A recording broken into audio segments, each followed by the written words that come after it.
your mask off so you can hear me. Whatever time you're gonna be here. I can hear you with the carry chat. Okay, we're gonna take a roll call. Bruce Patrick is here. Debbie Hendrickson. Here. Misty Wallace said she could not make this meeting. Erica Helm. Here. And Kerry McMahon. Yes. The meeting is going to start out tonight with a public hearing to accept the petition warrant article that was brought to us, brought to the SAU. So we're going to open the public hearing. I will read the warrant article petition. We will keep it open for as long as people have questions and discussion about it. And we will close it if there are no more discussion at 6:15 and move on to our regular meeting at that time. I figured I'm far enough from anybody to take my mask off for a second so you can actually hear me clearly. So we have a petition warrant article that was brought to us. And I'm going to read it to you. By petition of 25 or more eligible voters of the town of Strafford to see if the town will vote to adopt the provisions of RSA 4013, known as SB2, to allow official ballot voting on all issues before the town of Strafford School District on the second Tuesday of March each year. Majority vote is required when we have our district meeting. This is a petition warrant article. Are there any board members that signed this petition? No. Then we will have the petitioner speak on it. If the petitioner is here, do you have anybody remotely? Jenny Risotto, Rosati. Jenny Rosati is the person who I think started the petition. She did write to me before the meeting and asked if she should call or be on the computer, and we all answered that either would be fine. So Jenny with a G, if you're scanning. yeah, It's just phone numbers. I don't see. So do we have a phone number? I don't know. I don't know Jenny's phone number. Let's see. Ask her.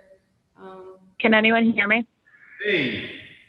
Now, who's this? Hi, this is Jenny Rosati. Okay, Jenny. Jenny, do you want to speak on the petition warrant article?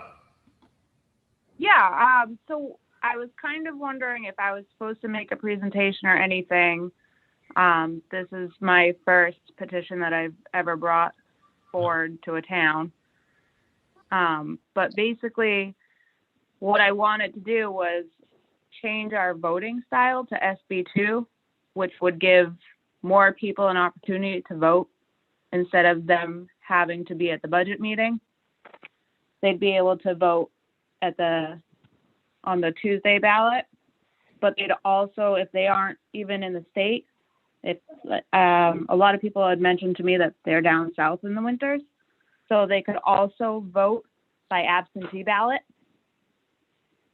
So that's my reasoning by bringing this forward. Okay, can you explain what SB2 means? Besides Yep. So SB2 is pretty similar to the meeting that we have now, except it would change the date for our budget meeting. It would be earlier. It would probably towards the end of January. Currently, you have to attend the budget meeting in order to be able to vote. So if you're sick, you're not around, or you have to work and you can't go to the meeting, you can't vote. SB2 would allow for you to do your own research on your own time, and it would allow you to vote at the Tuesday ballot instead of in person at the meetings. Okay. Do you have anything else to go? Anything else to say? Some people had asked me some good questions, and I'm on my phone, so I can't even see who is in the call right now.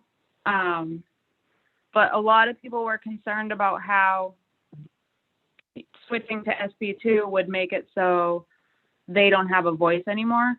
But you're still absolutely allowed to go to these budget meetings. and I encourage you to do so. I'm not trying to change to SB2 to give you an excuse not to go or not to get educated or just to make it easier for you to vote no. Because if that's how you see SB2, not you specifically, but in general, if that's how you see SB2, then I don't think you're understanding my reasoning behind it. I still want people to understand what they're voting for, and I still think that's highly important. But SB2 would allow for more people to vote. But that's basically it. Okay. So at this time, what I'd like to do, where it's a public hearing, Aaron, we're going to ask each person that's online right now, anybody here, if they would like to speak on it. And maybe Jenny can answer questions from the petitioner side. The school board will make a statement afterwards, and then we'll close the public hearing. Yeah. What, Aaron, you can each ask each person? Sure. And then we'll say our part and then we'll be done. Keisha Morse, the town clerk, if you have anything to say, now unmute yourself and speak. No comment. That's, All right. I'm sorry, Aaron. That's perfect for anybody listening. Anybody listening who doesn't want to comment at all, just say no comment and we'll move on to the next person. Phone number ending 7130.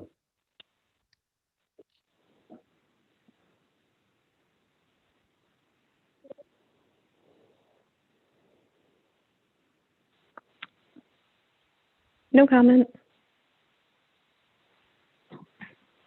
Phone number ending 2760.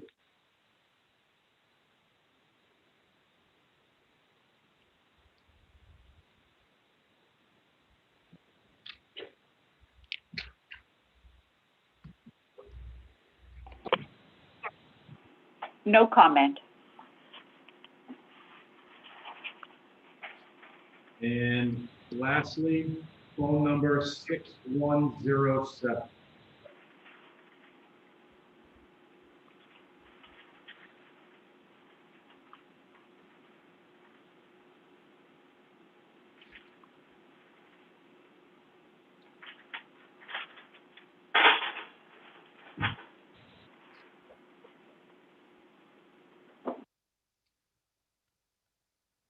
Anybody else? Nope, that's it. Anybody here? Eric Amazon wants to speak? Come on down. Eric, we can probably hear you from there if you don't want to come all the way down. Sure, if you, Well, the mic for people at home. if you want to come up, they can hear you. Okay.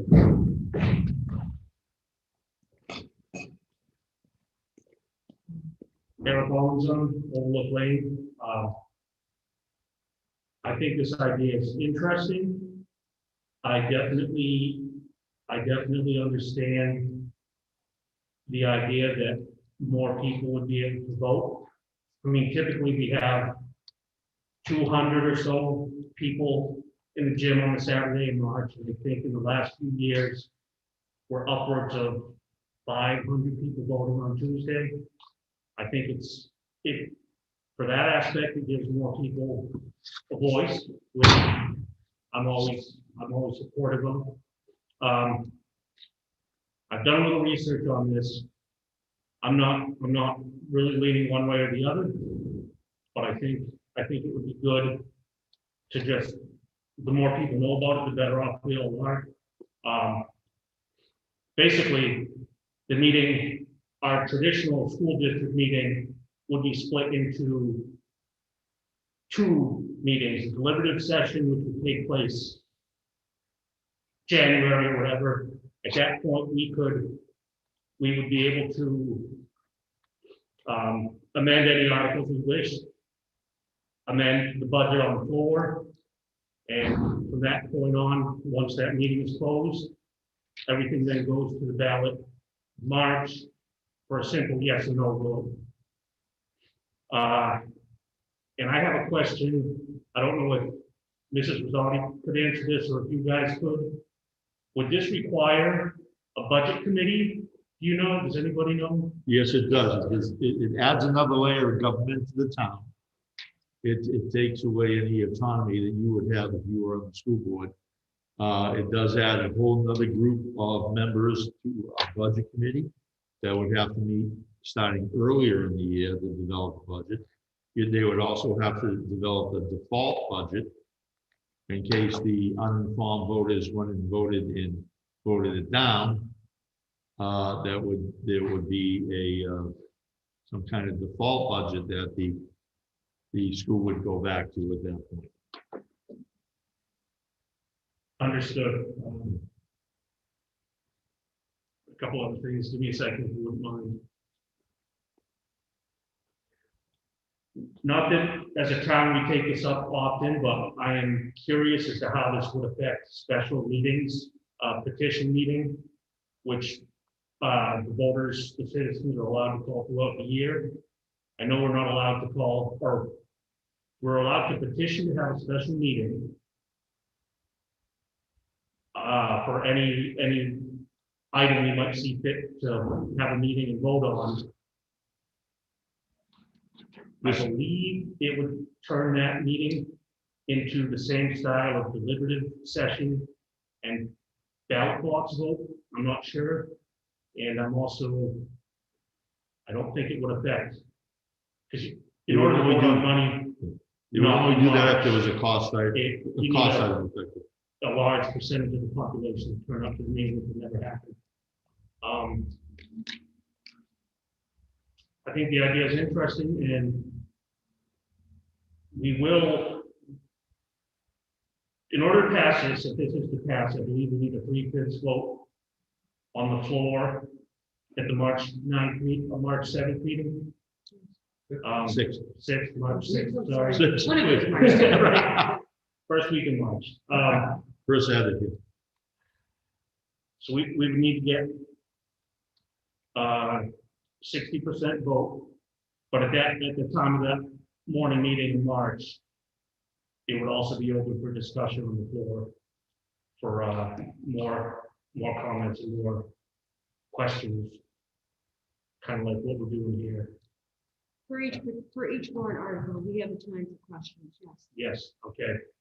I just hope that people take the time to see if they support this or not. Thank you. Thank you.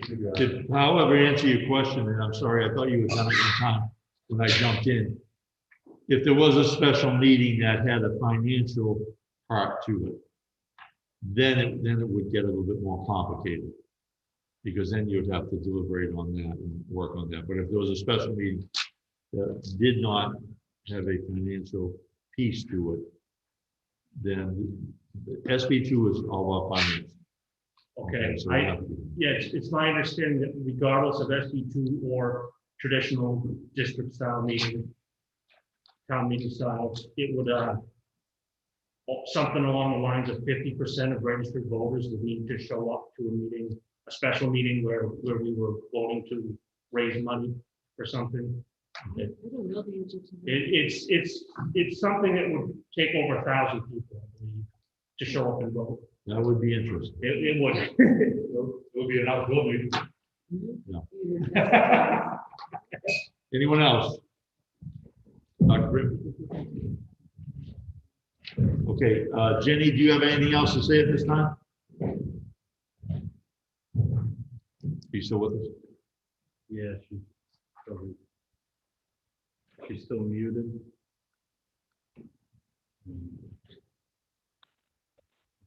Okay, sorry, that took a minute. I have no further comments. But I just want, I just want to make sure that people do also understand that I want this for good reasons. And I don't want to make it easier for people to just vote no. I think that our town does a very good job educating themselves to the best of their ability on things that are up for vote. So I would just like to see that through. with SB2 and allow more people the opportunity to have a voice on the school voting. Okay, thank you. Thank you. Comments from the board at this time? Go ahead, Dave. I could see both sides. I do feel sometimes, I feel badly for the elderly people or people who are sick at work when we have meetings. I feel badly about that. But I think our board has historically been very responsible. And we really consider all people in this town, all taxpayers, people who are retired. So I think as long as our board continues to be responsible and we're very careful, I think the town could continue to trust us to, we're very careful with the finances that they've entrusted us with, and we don't raise budgets, 10% a year. We have one of our sister districts going up 9% this year. I mean, it's like maybe 1%. Sometimes we don't even increase our budget, 1, 2, possibly 3%. But we're very careful. The community spirit of everybody getting together is that New England town feeling that if we stop that, it probably won't happen again. I think with technology, we would be able to inform more people with, getting our meetings out there on Facebook and on YouTube. So I don't think people would not be informed, but it just takes away that community spirit. And I would support staying where we are as long as our board takes into consideration those people who can't vote, who can't make it here, the elderly and the sick in the town, that we're careful with our budget. So, yeah. Gary, did you have something? I did. What bothers me is a budget committee. Can you speak up a little bit? Yeah, thank you. What bothers me is,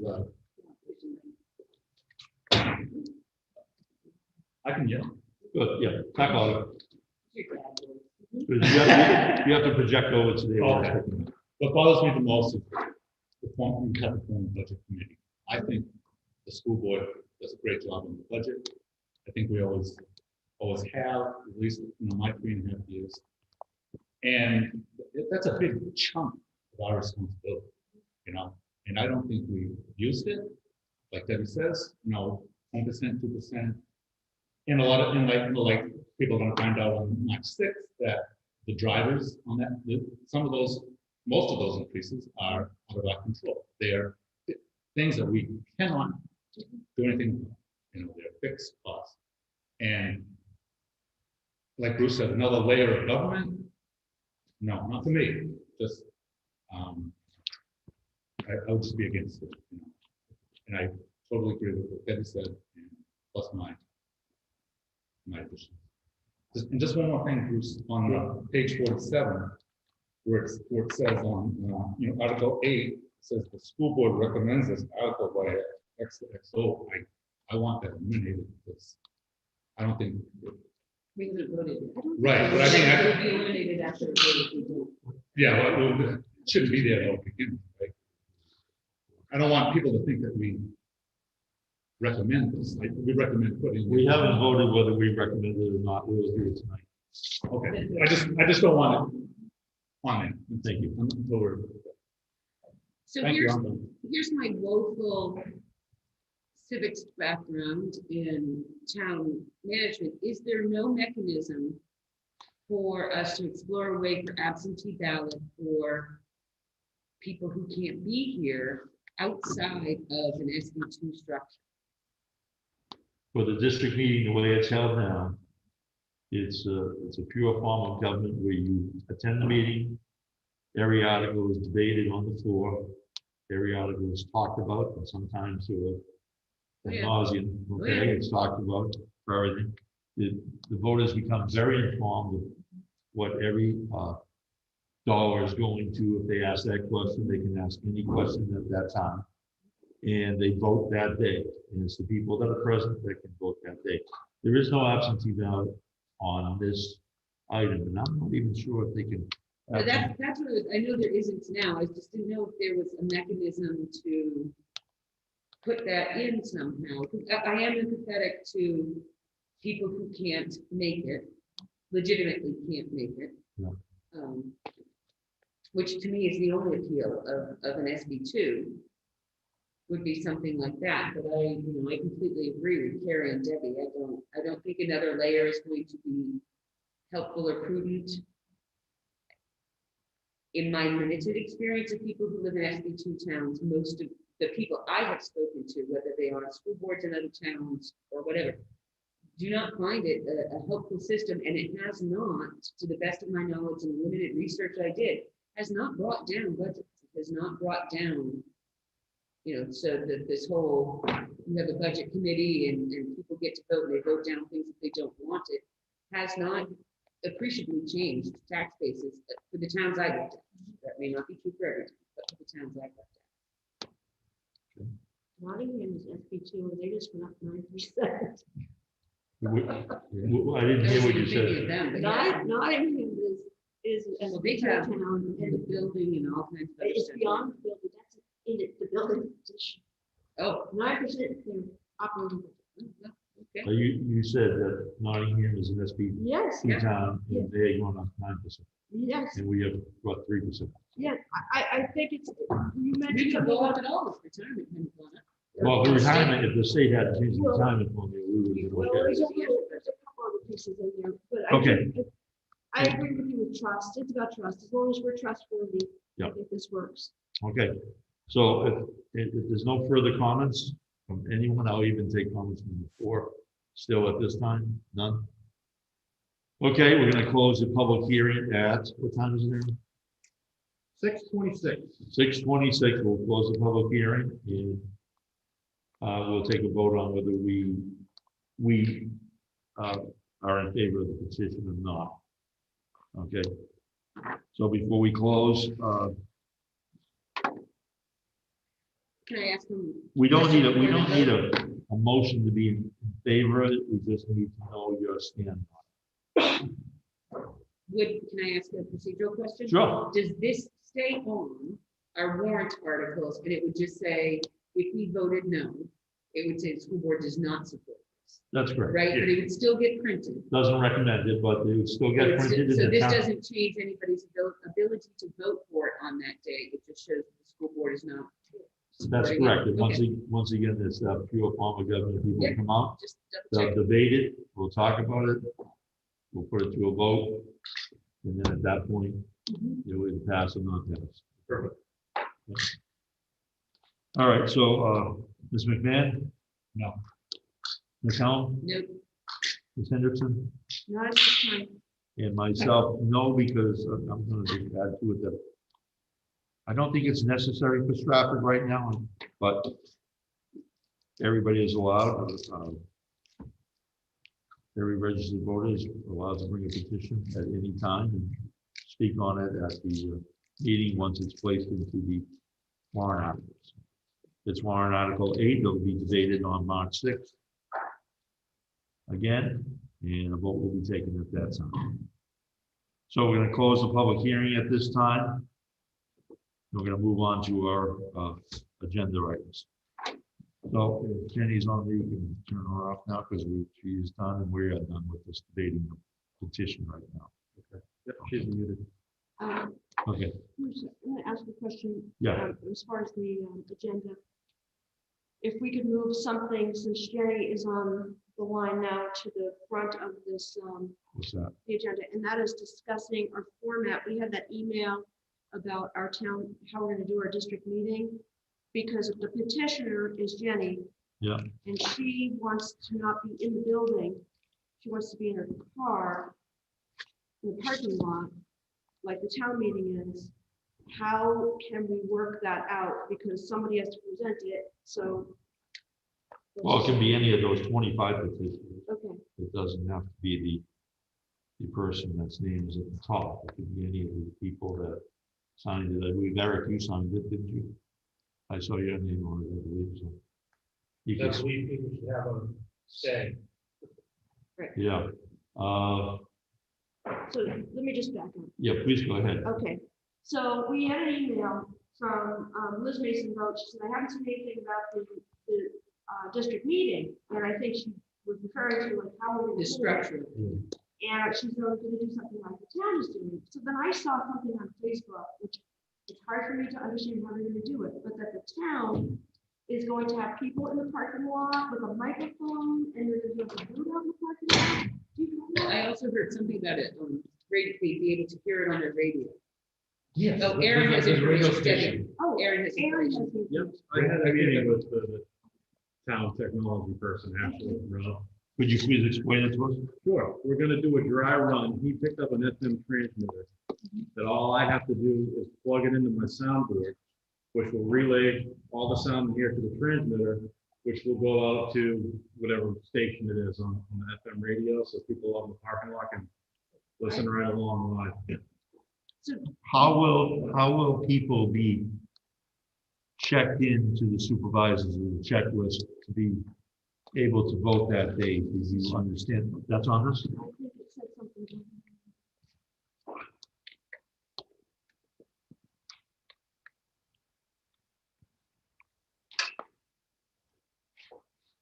We go to the town meeting.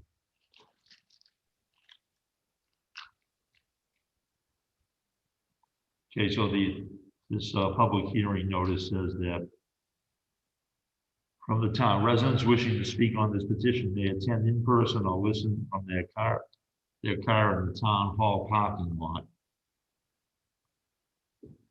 Town hall parking lot, doesn't say this. Yeah, that's incorrect. But another place on the website has the school. Okay, tune into FM 88.1. There'll be a microphone available for outside participants to speak from the outside doorway located on the left side of the building leading directly into the conference room. So they have, it does sound like it's still at the town hall. I haven't seen it.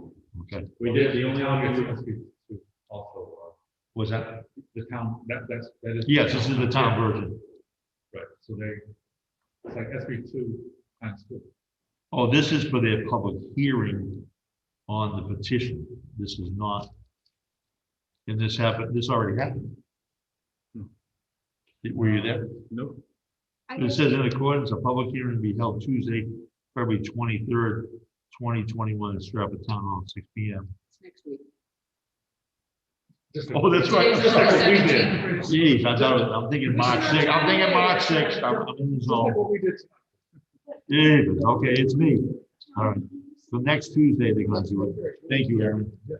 Thank you for getting me in the right time zone. I appreciate that. All right, my petition of 25 or more eligible voters, okay. But they're doing that, I think that point to share that with you was to show you that they're gonna do the same thing here for the town meeting. So the question was from community members, are we gonna follow? What would the board's pleasure be on this? Like you said, who would sign it with the, where would they sign it? I know we have the women who are the signature people. How do they come again? Supervisors and checkers. Yeah, I mean, so do they have to have some of them stand outside? I don't know how that works. I don't know how that would work either. Because we're not gonna put them on the table outside. And then does somebody stand in the parking lot and count the cars that get raised? Well, that's another question. That's another question. How do you I get, mean, gathering secret ballots actually is a little bit easier than going car to car. And are you, did you vote for this? Did you not? Sounds very complicated. if you did a secret ballot, If somebody could run car to car and pick those up at least. well, when they do a secret ballot, the supervisor of the checklist hands out the ballot, the Right? Yeah, secret that's ballot, true. So you- to check yes or no. Mhm. So not only would you check it at the beginning of the meeting, you would have to check Somebody would have to put it at the start of each secret ballot vote. Again, We'd have to put 5 signatures at the beginning of the meeting. Right. To have a secret ballot. right, and then we would have to, on those 5 signatures, we would have to make sure they're in attendance, whether in the building or outside, so we'd have to be checking on that. it might be a little cumbersome, like you said, but if board's pleasure, I would go on with whatever you want. We could have the supervisor, the checklist in our foyer, and when people came, they could, we get sort of have them right near the doors so that they weren't sitting there in the cold for hours, but they were close enough that they could close the doors when people were done. So I wonder, is the expectation that people are getting out of their cars for the town meeting and coming up and registering? Or whatever, not registering, but checking in. So they're in and out of their cars, not people going to the cars, which isn't going to help if some of the people are opting to do this for mobility issues. We would need runners. Yeah, I would not, And they would have to be vetted Yeah. to some extent, I would think. I would not have the, I would not have people approach cars. I would have to, in my opinion, I would not have anyone approach a car without knowing the intention of them being here. So we would have to have them come and register as a voter. I don't know how you feel about that, but I don't know if I want to go. Unless somebody's Up to someone's handicapped, car. we'd make an exception for a handicapped person that maybe go out there. I don't know, like if somebody can't move it. Well, that's what I'm saying. If this is appealing to some people because they can't, then But the it school doesn't is, matter where the supervisory checklist sits. we are handicap accessible Right. at the school. I just don't know if all these people are gonna be out there, that other group, we're gonna have a group, I guess, watching people in the cafeteria, we're gonna have people, we just need a lot of help. And we need actually somebody to organize this whole thing. It's almost like it's a volunteer effort. You need to have somebody to coordinate all the people and where they go. Now, for another complication, I'd be willing to come early and anybody entering the building take temperatures. Because I think we should, because there may be some people that haven't been in the building for a long time. And if we want to attract, and I've been out there, this is some feedback that I'm getting. If we want to attract maybe some of the older folks, like myself, I think they would, I've been getting feedback that they would feel comfortable. And I would volunteer to do that, anybody entering the building. It's really, we have one here. And You would need several people because when you have like 30 people walk in at once. it's- yeah, I mean, I would look about managing that. And I don't think, it's just my personal belief, I don't think there's gonna be a lot of people anyway. I just don't see it. People are afraid. I'm happy to take temperatures or help organize people. Would you want a coordinator for this? Like find out who call us the checklist people and remember you, Carrie, before you were on the board, you always had your sisters. as Yeah, vote I used to be able to get counters. comfortable for boy, Yeah. weasel my way into this chair. Yeah. I mean, because I'm just wondering where Absolutely. those people came from. Oh, yeah. Well, I think- Oh, yeah. That was secret ballot. We said, well, a lot of times secret ballots are really Right. the way to go because, but I don't think we have that.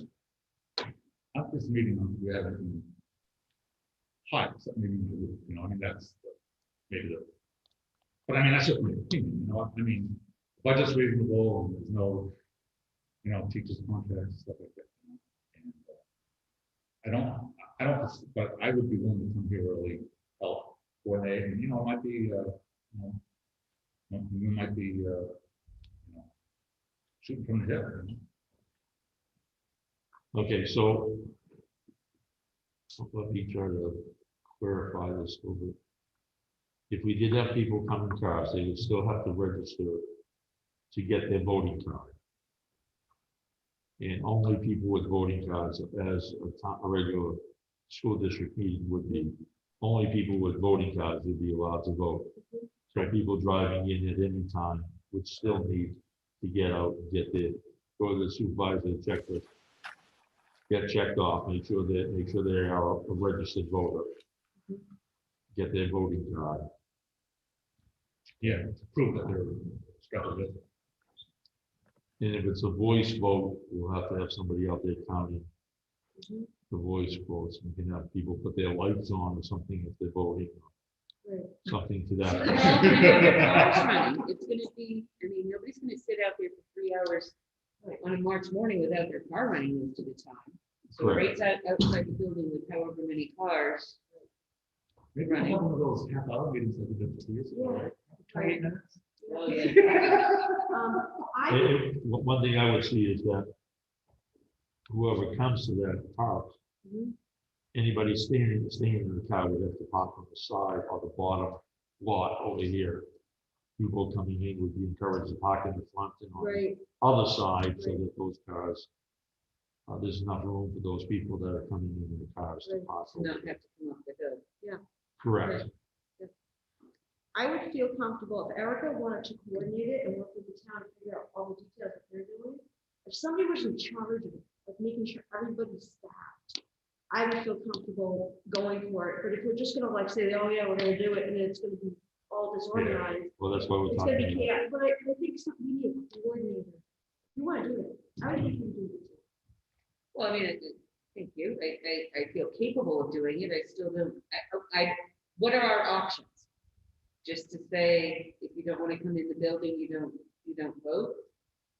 Those are our options. One is, at this time, is from the car, Door seat. or in here, or postpone it, or decide tonight to postpone our meeting to a later date, which will already be just the same thing later on in the year. And I think because we chose it, yeah, I know the other two districts in our SAU were doing it in June. I think because we chose to do it in March, which I agree with, we need to make it as accessible as possible. So, Well, I agree with that. To a certain extent, if we're gonna have people sitting in cars, is the first Saturday in April a better choice? Well, they did it for the State House in December, at UNH, which probably about the same type temperatures. Okay. They did the A-Lot over there, and all the state reps pulled in, were checked off. And they voted from their vehicles, I believe. They had clickers. I was told that they had clickers that they could vote on. Yeah. that's I don't Like know. signing into a big class, UNH does that if you have a big class, you need to click your clicker to show that you're present. They also had a way to control their parking lots so that only people who were allowed to be there came in, Right. So, Well, who would come and just park in our lot if they wanted to do this? sure, but, Really? I mean, if we're running around car to car, maybe we need a roped off section, of only people who are willing to stay in their car and vote park here. Yeah. So that we don't, we can't have 10 people outside going car to car trying to figure out if people are trying to vote.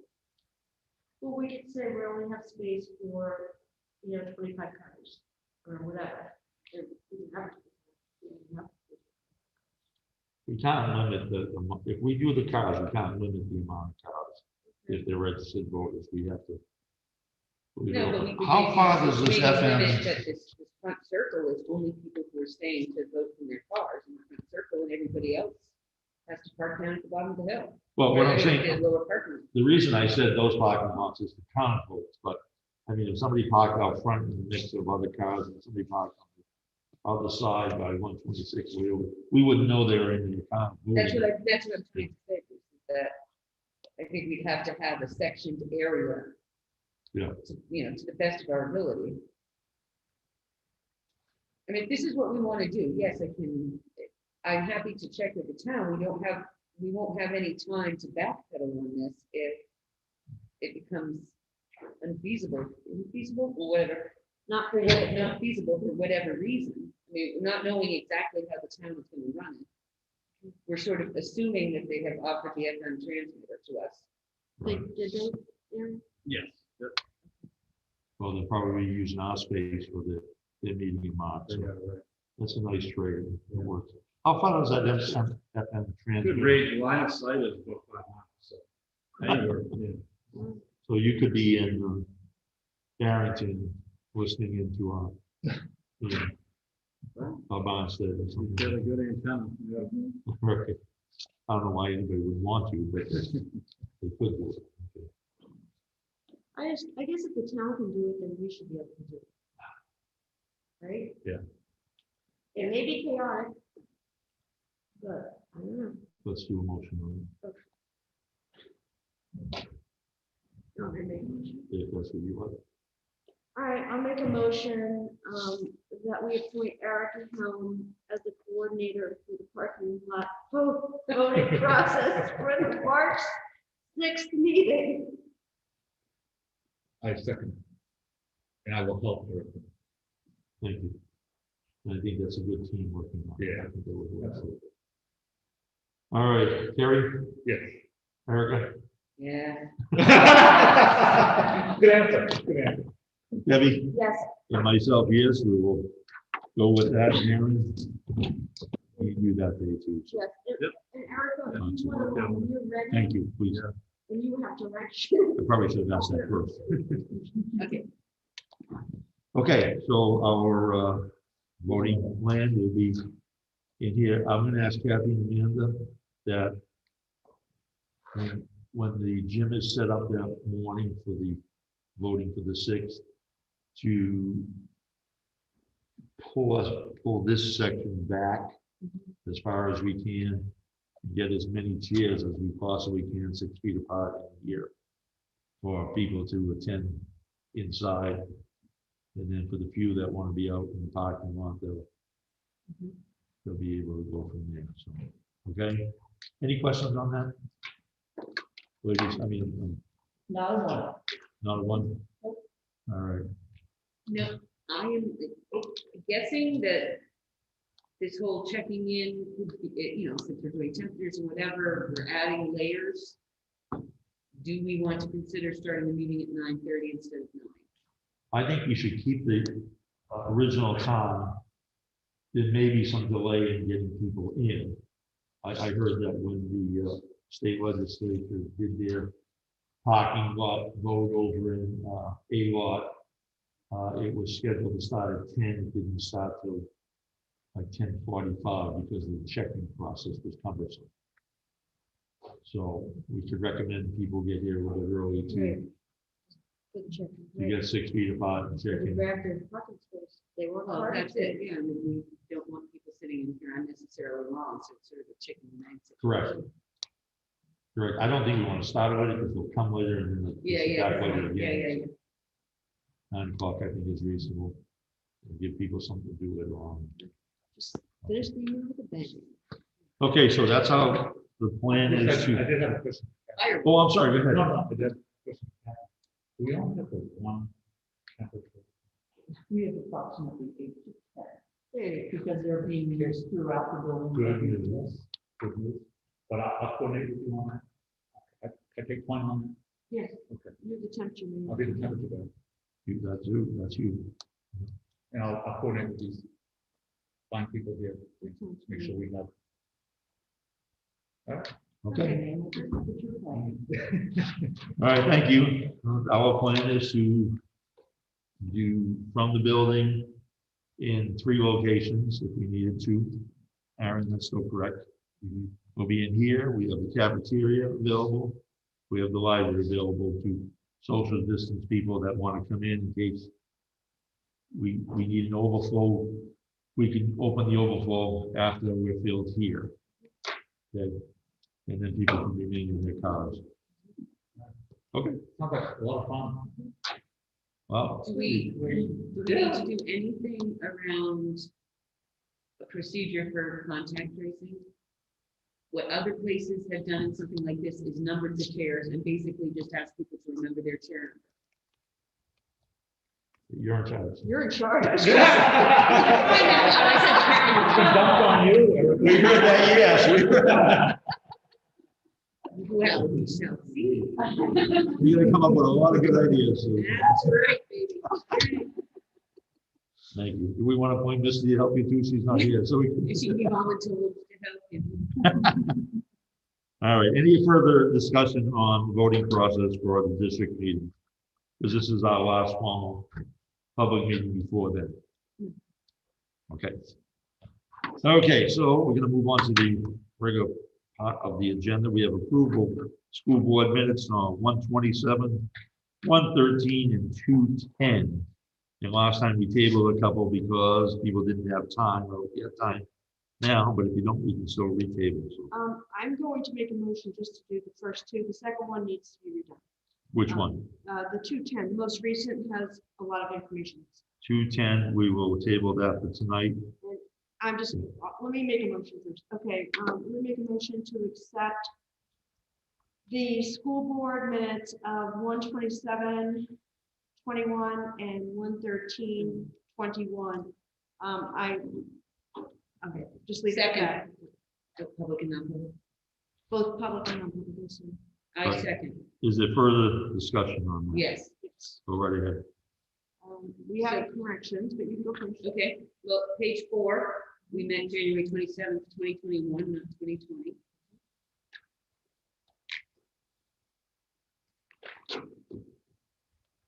Okay, Page 5. I Okay. have page 5, you go first. Okay, page 5, it would be line 48. I don't believe we're farming the land. I think we're going to log the land.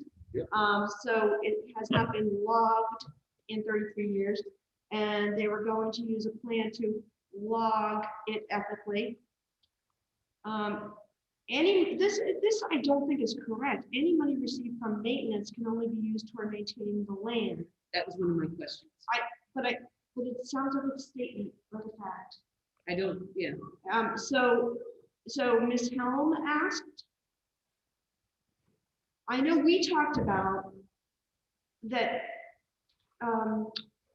Carrie said that we would take some of the proceeds and use it to create our plan for the rest of the year. to fund the plan. Yeah, so the maintenance, it just, Well, I think also, Amelia, maybe what's getting a little bit confusing is, it's not that it can only be used towards maintaining the land, it is, you cannot log for profit, you can only log to maintain the land, to be as part of your plan. But you can't plan to cut down trees just to generate revenue. So I think maybe conflating a couple of different things. right, okay, and then if we go down, Wait, can I just say, line 51, I think the sentence that starts the New Hampshire adequacy money should be a new paragraph, because it doesn't go with the law. okay, and then lines 56, that, the sentence needs to be completed, that last line. She expected Strafford to have had to pay close to 410, which would be a 3% increase if they had stayed in the SAU for next year.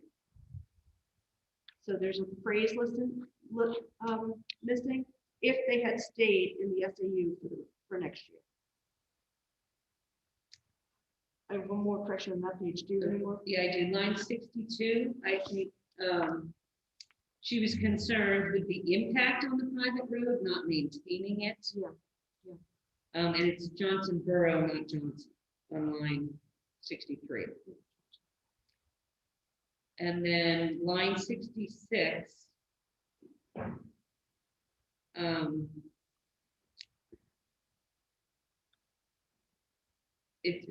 The modular was not purchased primarily for the COVID overall, but the timing of it got moved up because of COVID. So I don't know, I can't remember exactly how we phrased that. I think what the answer was, the money wasn't There you go. primarily for, the funding wasn't. The primarily- funding wasn't COVID. Yeah. But the timing of the purchase got moved up because we thought we could use it for COVID-related purposes, Right. nurse or whatever, but it wasn't funded through COVID funds. Right. Line 82, it's $150,000 for the roof, not $250,000.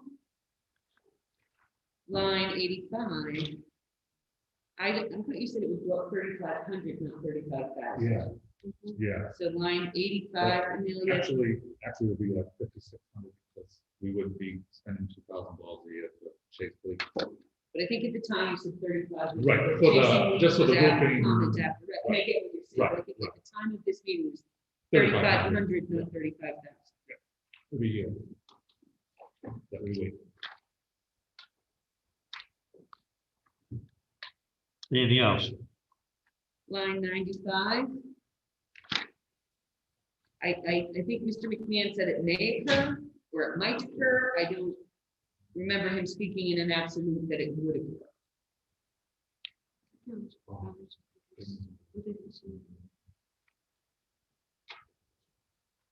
What do you mean, would occur? What is he talking about? That it would, that adjusting the warrant article down Okay. because the capital Yes. fund balance was higher than Yeah. we originally No, thought, it but could. But I don't think it was an absolute that would occur. I think you said it may occur. And I would say the same thing on line 100 and line 101. As we're talking about the structure of how we would all get in here, that we could have two locations.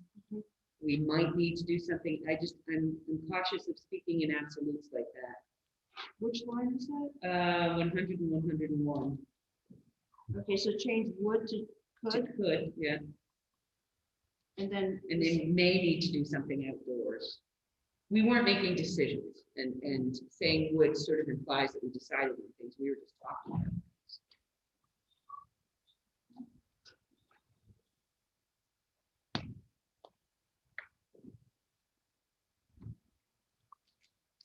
Anything else? Line 108, I think, Mr. Patrick, you said not that the tax rate would double, it's that your tax bills would be due right on top of each other, right? Right, that was about delaying the meeting. So your payments may double just because of timing, Right, well, what I but said was. it if we- doesn't drive the tax rate itself. Yeah, because what would happen is if we delay the meeting, the tax rate would still be set by the state on based on what we had this year. Right. It'll go out, and then when we finally did meet and it went up, there would be an additional bill coming up.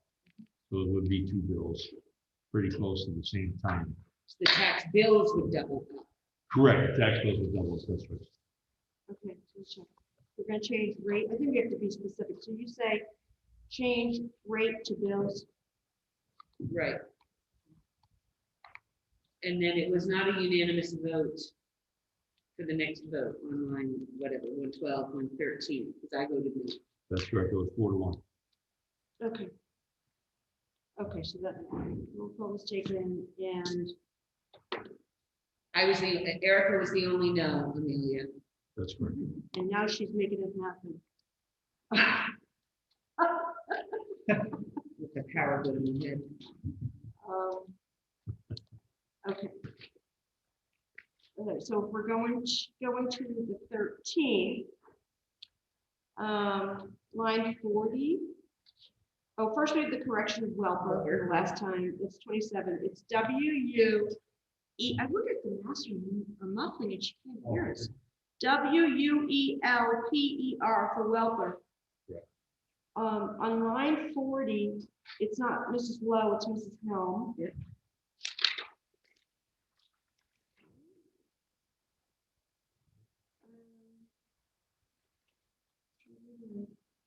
Line 71, Dale is D-A-I-L, not D-A-L-E.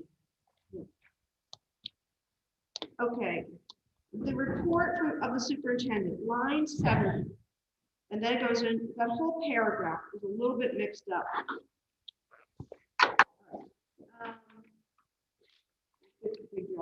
Dr. Henson said it was exciting that Mr. Freeman, what is that? Mr. Freeman's plan, Mr. Freeman's plan for the day, that's fine. She congratulated the board for the new SAU. Dale Transportation is willing to accept Strafford's counter, and that was not what it was. Dale Transportation countered at $80,000. And she says, Dr. Henson recommends the school board accept the extension for a year. Then it was Mrs. Henriksen asked her to counter at $75,000. I've never heard what happened with that. I remember that. They did not counter, we did sign the contract that we originally agreed on. Did she counter it? I mean, did She she? didn't offer to- counter, they did not accept the counter, They didn't accept. but we did go with the first reduced rate that we received. Yeah, So Well- we did save some money. I'm not happy with that, Okay. the way that was handled. But anyway, but that was missing because I asked her to go back. They counted at 80 and I asked her to go back and try 75 to save the district more money. Right. But we settled it. Right.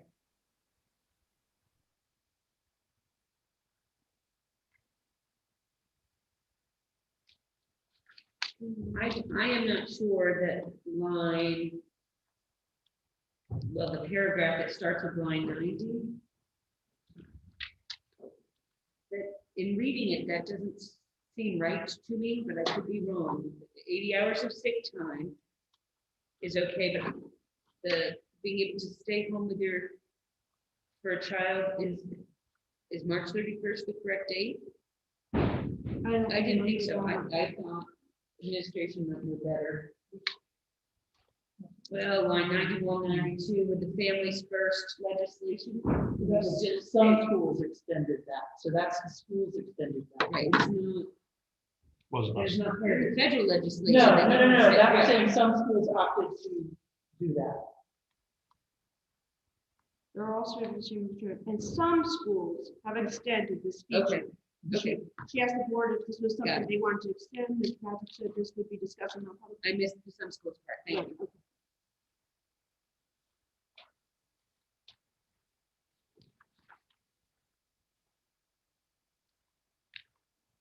Line 147, there are 2 school board positions open, not 3.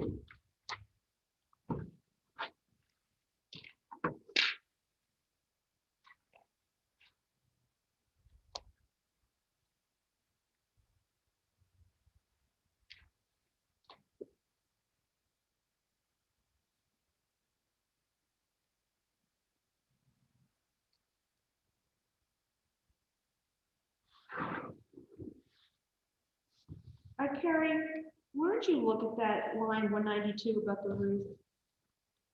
To add to the 157, if it just doesn't seem, they're receiving an additional 32 to add to the 157? Now that, The 30. no, that, I think that was like what we were talking about earlier, that, That's chasing leaks, right?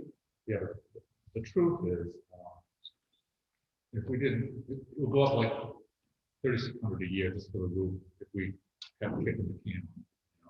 The quote was, it seems to go up that amount. Plus another 2,000 for chasing leaks. So the truth is, it will go up 5,600 every year if we did not take action.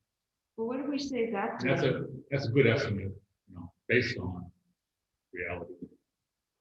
Just doesn't make sense. They're receiving an additional 32. Yeah, I those don't think numbers it's are strange. receiving, I think it is. The 157 It is would cost an additional 3,200. I think you did say 36, but whatever. yeah. So instead of, they So are 152. receiving, it would cost an additional 3,200, which would add to the 157,000. I don't know where that came from. Should be 150. If we were to wait, is that the rest of the sentence? Okay. If we were to wait on repairing the roof. Like I say, the reality is it'd be like 36 plus 2,000 every year. That's the reality.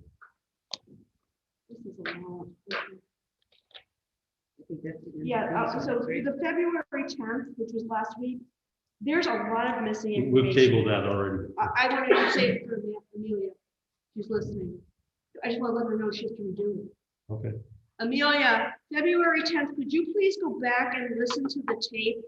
There's a lot of missing discussion, particularly around the report of the student services. Thank you. Okay, so we are done with both January 27th and January 13th. I don't even know what month it is. I'm sorry. Is there any additional comments? So the motion's on the table, except the approved of school board meetings of the 27th and 13th, public, excuse me, and non-public. Debbie, Yes. Erica, Yes, Gary, Yeah. and myself, yes. All right, in the 210 tabled. until Amelia can look at them and listen to the tape. Okay, we have non-public, but we're gonna move that down to the end.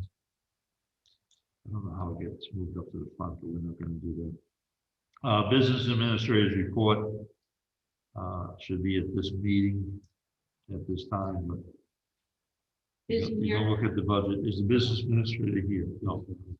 Okay, and I'm gonna say, I can't read. Did you look at your, The printing is horrible. I can't even read it, so I would say we table this. Okay, And we would have the business administrator at our next regular board meeting, because with clearer numbers. I have no problem doing that. We will table the business administrator's report so we get a clearer printout. One good thing of moving to our own SAU is we'll have a new copy machine. I think we'll be able to read these. Budget discussion and adjustments, we've already done that. We haven't done the budget adjustments. Are there any budget adjustments for anyone? Yes, Mr. McMillan. First, on page 47, top, I think it's awfully confusing that on the last, on Article 5, the last sentence, current balance at 12/30/2021 is That should be 137.5. 20. So But 21 doesn't happen. But I'd like that to say, see the 251. So we're not, because, so it's not confusing. That's what we actually have in capital reserve. 251? Yeah, 251, not the 137. So I can present the rest of it with options. It needs to be corrected, Yeah, so, it needs to be 251. When Monica comes on, we'll tell her the correct thing. oh, is Monica good? Yeah, she has a superintendent's report. Oh, okay, good. It would just be very important, so there's no confusion. Yeah. So I can like present what I want to do. Perfect. Okay. We'll have that amount adjusted. Yeah. We'll have her do it. We got to vote on the warrant articles for our recommendations tonight, the rest of them. But the board's recommend and not recommend. Okay. As we're gonna fill in those X's later.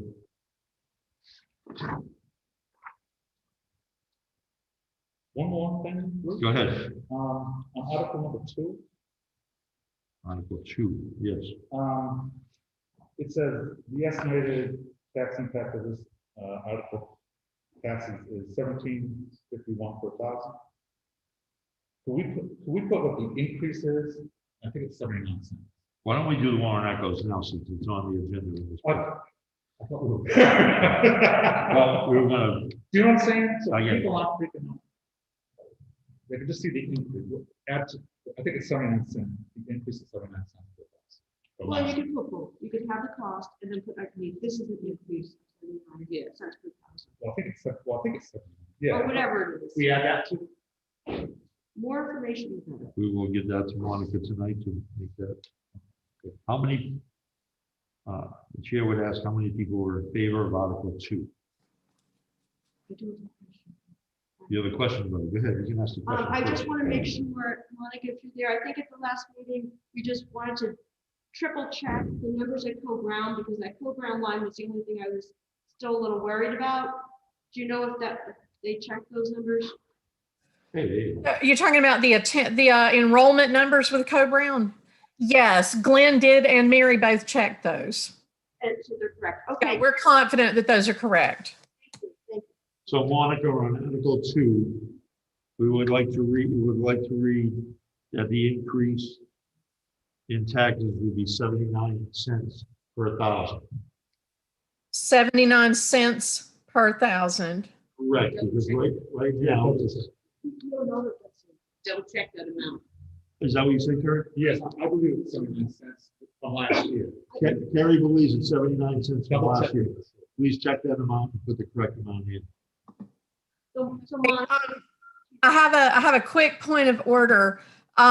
Will you all be approving them subject to that number? Because we got to get these posted by the 22nd.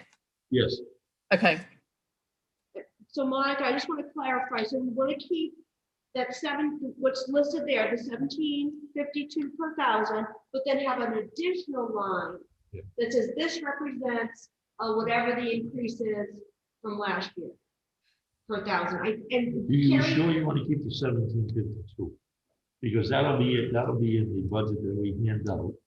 what do we usually do? That's what I think. We usually do. put how much the increase is, Do we? not the total tax rate, until we get to the discussion on the floor. I just think people on the 1752 per thousand think that is the increase. Okay, We're not increasing it. And okay, they're gonna Move out of town. retire credit. okay, so then we do have that number someplace else. So you just want to do the increase. Yes, This that's, is an additional increase, okay. Monica, this is an additional increase to the tax rate of 79 cents per thousand. Okay, I want to make sure because I'm having a little difficulty understanding y'all. Is it 79 or 7.9? 79 cents. Okay. 0.79. But we're not Okay. positive about the Yeah, 79. check me on that. Glenn needs to check what the increase is. We don't know what the increase is per thousand. Carrie thinks it's a 79 cent increase per thousand, but he's not positive. So if Glenn could check that of what the increase is. Okay. And that would go under, that would be a second line underneath the tax impact. Do not put in the $17.52. So do not include the tax impact line. No, the tax impact is that this will raise taxes 79 cents per thousand if this article is passed. Okay, if someone can email me the exact language, that would be really helpful because I want to make sure I get it right. Okay, Thanks. But I don't know the exact amount, but I'll write. Right. I can get Glenn to confirm the amount, but the words, I need someone to email that to me. because You understand, I think it's a 2.9% increase, but I think it's a 79 cents per thousand impact. did you hear that? Increase. No, Monica, could you hear that? I'm gonna write it to him. okay. Yeah, I can hear what you're saying, but without seeing it, it's hard for me to because this is new to me. Right. It's just hard for me to figure out exactly what it is you want it to say. Because as the meeting goes along that day, we will be building on the tax rate depending on warrant articles being accepted or not. Okay. We'll word it however you all want it worded. I just need someone to give me the words. Okay, So if Debbie doesn't mind doing that, that would be great. So are we going to say the school board approves this appropriation 5-0? Well, we only have 4 here. What should we say? we'll do 4-0 at the point because we only have 4 voting members at 4-0. the time. Okay. And one article. Is there anybody opposed to Oh, didn't we- recommending this article? No. Are any of you three opposed? So it would be a 4-0 vote, Monica? Got it. Yep. Approve this article. Thanks. All right, article number 3. Make Yeah, a motion to accept article Second. number 3 as written. yeah, this is pretty much a straw vote on this one. Great. That's fine. Is there anybody opposed to it? So that article 3 is a 4-0 vote, Monica? Okay. The article 4.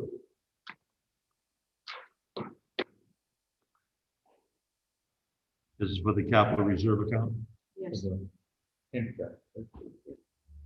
Yeah, this is the handicap. This is with So this, yes, this is the one for education. education of persons with disabilities. Okay, that's fine. That looks good. I'll make a motion to accept article 4 as written. Second. Any discussion? Okay.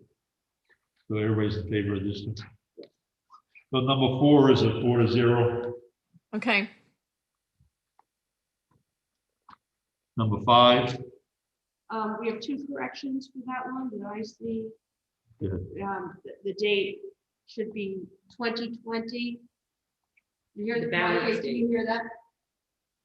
Yep.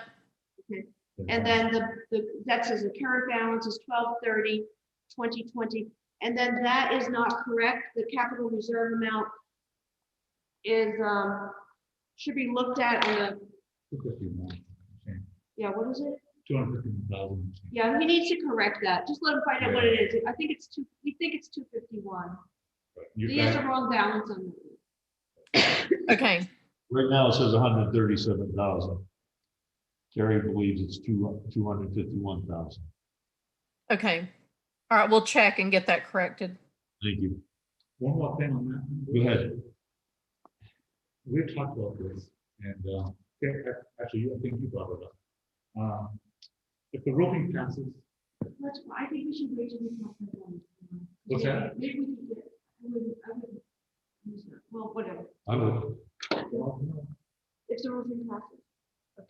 it's not, it's public, right? Yeah, no, that's fine. Maybe not past that one, if the 25,000 to the capital reserve fund, if we pass the roofing. I thought- Did you? didn't you say something about that? We could, if you believe we should go, we could swap the articles and put the roofing one before this one, Yes, that would be better. okay? That's, yeah. and- That would be better. Mhm, Is the board in favor of doing that? Yes. Well, and then the purpose would be to not bring the The capital full amount, the reserve. full amount to the voters. If they, I think what's going to happen on the floor, it seems to me that people are going to, somebody will make a motion to take at least $50,000 out of the capital reserve, change Article 6 to $100,000, which would be fine. Sure. Still up to it.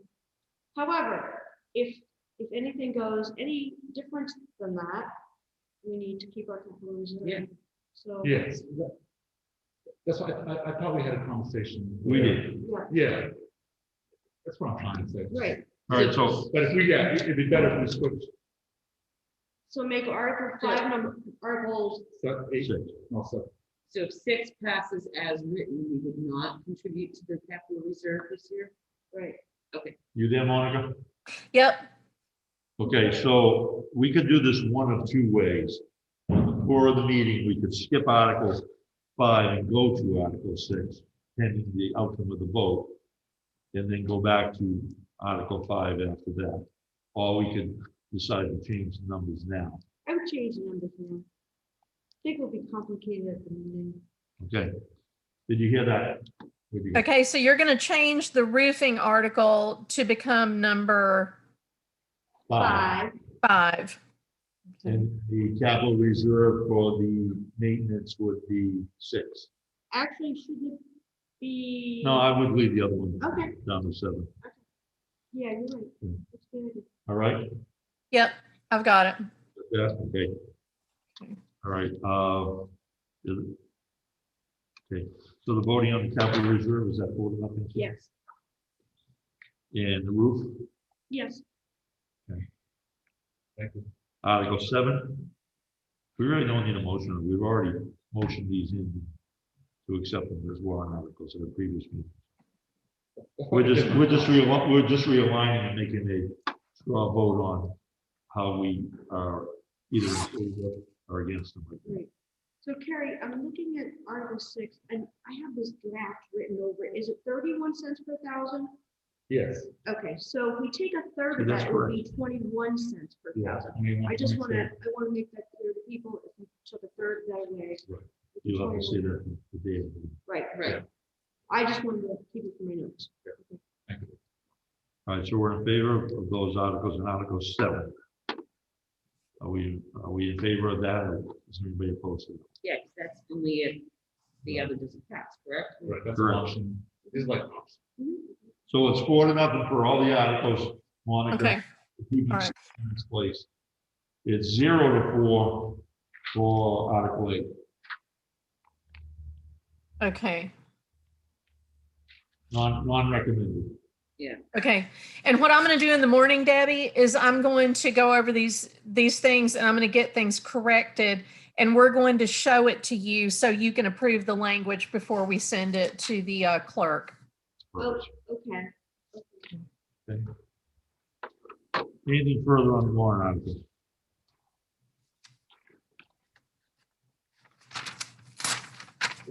Moving on. There's a discussion on these. Yeah, oh, yeah. Principals report? Principals report. Now, Kathy had a PowerPoint principals report, all nicely done. Oh, yeah. However, I asked her if she could postpone that to the next meeting, and the reason why, 2 board members are leaving. And after briefly scanning it with Kathy, I think it's more important to show the new, as well as the 3 existing members, the 2 new members coming in, just what the accomplishments in the statistics are in this document. I think it'd be more important to show the new people than to show people that are leaving at this point. We're confident in what she's done, what the administration done, and we're very happy with what she's been doing. So, Is it something, I haven't seen it, so I don't know. so we're tabling that till I hear what next you're saying. meeting. I didn't know. Do you have anything else, Kathy, for your The only, principals? the only other thing, the board had asked at the last meeting for us to have some written guidelines and precautions for staff. So Okay. we wrote those up and did, I apologize for the staple rip part, because this was part of the other PowerPoint, so I wrote it out. I wasn't planning, this was just something I would just share, so you guys could have. Philosophy of that. There you go. All right. So you've given us the staff COVID-19 guidelines and precautions. Mr. Chairman, I have reviewed them and approved them subject to board approval. Perfect.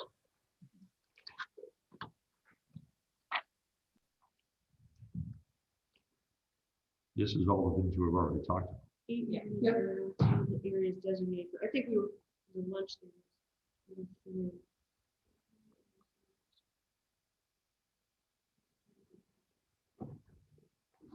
All right, I'll make a motion to accept the staff COVID-19 guideline precautions, Strafford School 2020, 2021, as presented at this meeting by Kathy Pagari. Second. Further discussion. Should we scan these and put them in the minutes? So we have them, we don't lose them. I can send the files. Okay, that'd be perfect. Thank you. Perfect. I'd like to commend the administration for putting this together and having his vote on it tonight. Yeah, that's great. Thank you. Gary? Yes. Erica? Yes. Debbie? Yes. Myself, yes. Okay, these have been adopted. Thank you. Anything else, Kathy, for the principal's report? Yep, Thank you. I'll hold everything else for next time. Perfect. Thank you so much. I feel ahead of the game for the next one. You're already done. Yeah, it'd be great. We're gonna move on to you, Monica, the superintendent's report. Okay. If y'all want to direct your attention to the, excuse me, the screen, I'll share the report with you. And I do have more slides tonight than normal, but they won't, I'll promise I won't take a huge long amount of time. I think it's really important though, before Kathy and Amanda give their report in the next meeting on academic progress, I wanted to kind of lay the foundation and talk a little bit about the national picture on learning loss. And there is a lot of publicity right now. It's all over the news about the new CDC guidelines for reopening schools. So I've been doing quite a bit of research into that. And I attended a webinar today of the United States Education Department to hear from them on that. You don't have a personnel report tonight because we don't have any nominations, stipends, or resignations. I did follow the board's request. We refreshed the advertisements for paraprofessionals, and we've been pushing them out. We're working on getting them into Indeed. Indeed is a little quirky, so we're working on we want to customize those postings for you. I did draft the thank you letter to the town clerk as the board requested and provided that for review with Bruce and Debbie. And there should be a printout tonight, Bruce, for you to sign, and Amanda Roy will take care of mailing that to the clerk. If I can interject, I signed it tonight, and I also went to the town hall and personally thanked her yesterday. Great.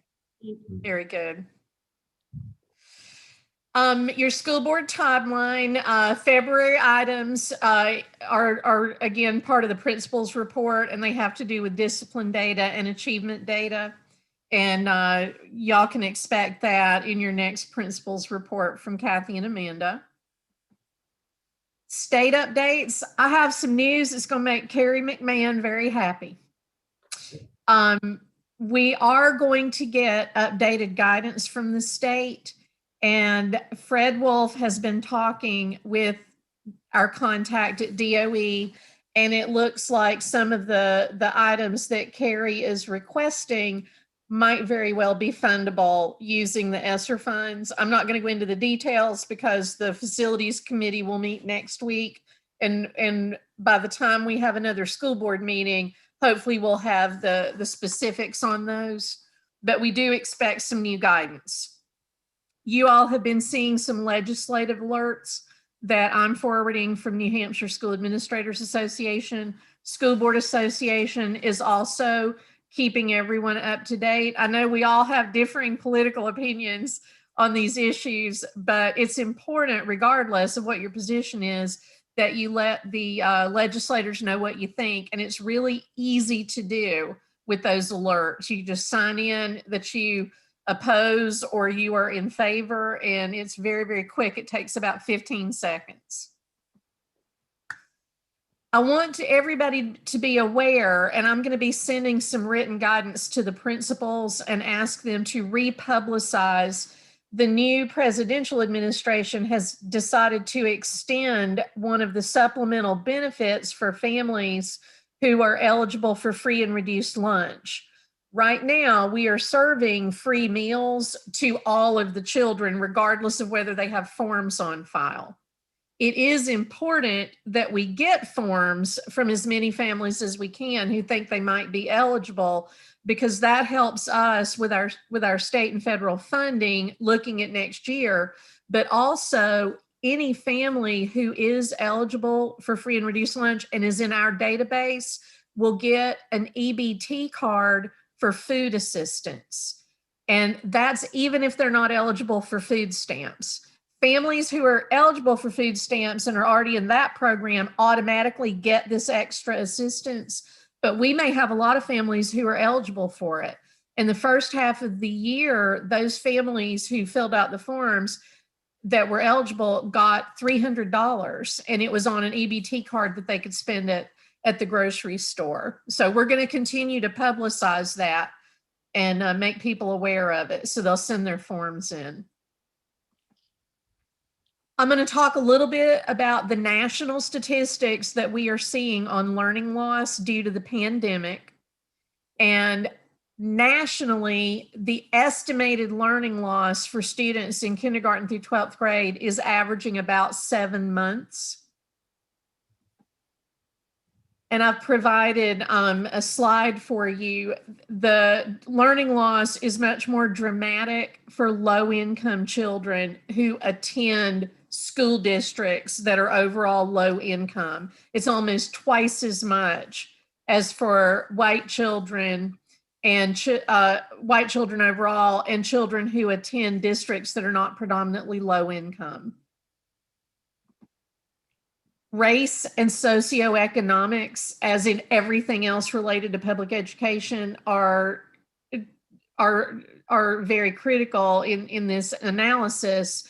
And the estimate is that the learning losses are much greater for low-income children, Black and Latino students, when you compare them to more affluent white children. No surprise there.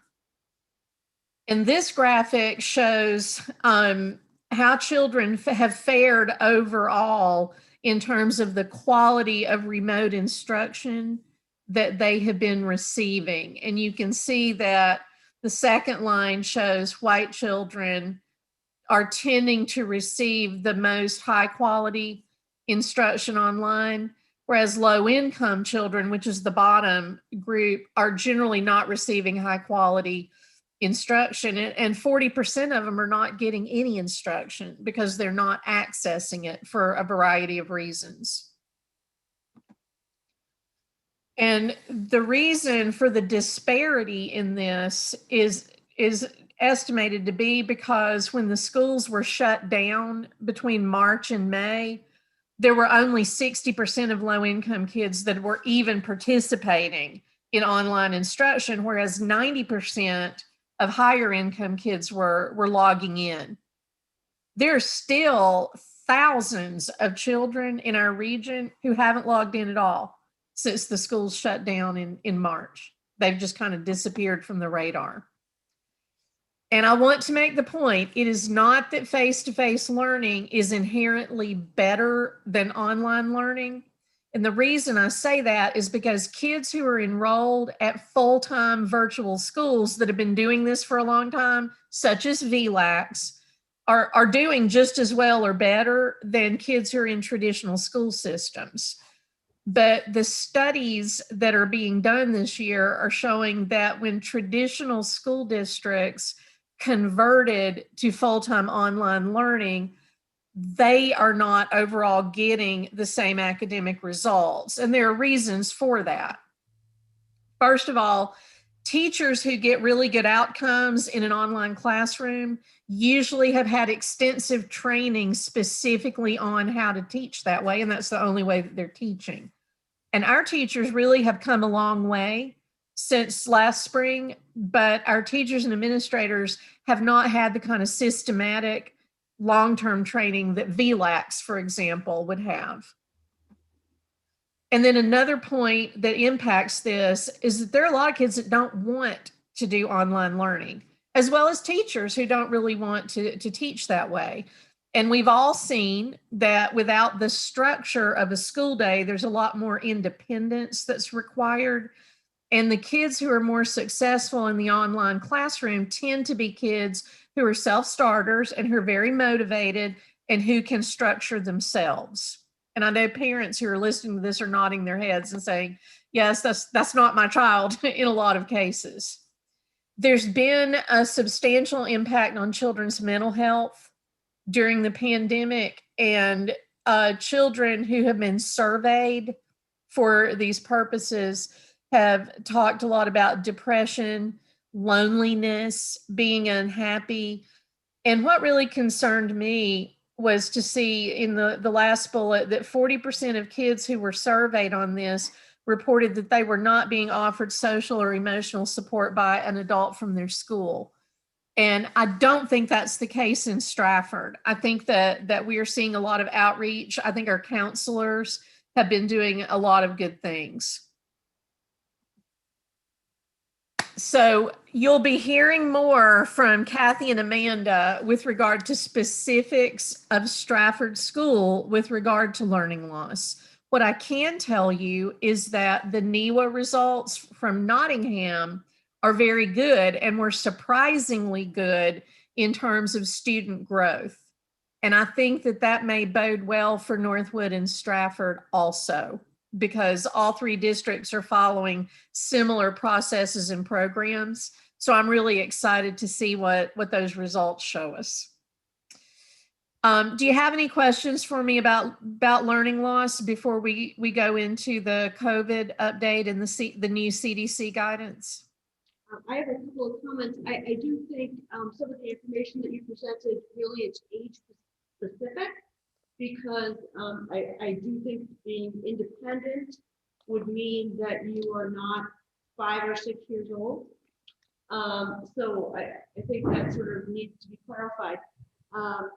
Also, from the understanding I had from the curriculum coordinator in Nottingham, who presented some information a couple of months ago, that they found that the math, I thought it was the math scores, particularly with the younger grades, they had some very strong concerns with, and that it was mainly the younger the kids, the more of the learning loss that they saw. Uh-huh.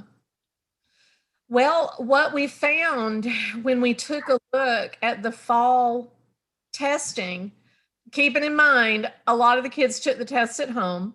So it's not the same, the same level of reliability, but we also went back and looked at tests from a year ago, but we found that there was much less loss than we anticipated. And in fact, in many of the grade levels and in many of the specific classrooms, even in the elementary grades, students were meeting or exceeding their growth targets.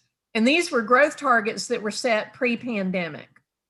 So we were very pleasantly surprised. I attended a webinar on Tuesday that was Georgia specific. to learn about what was going on there with regard to learning loss. And a lot of those school systems use NEWA and MAP as well. And they're finding the same thing, that their students are not as far behind as they thought they were going to be. And math is more of a concern than reading. And we all were expecting the opposite. We were expecting reading to be dramatically impacted.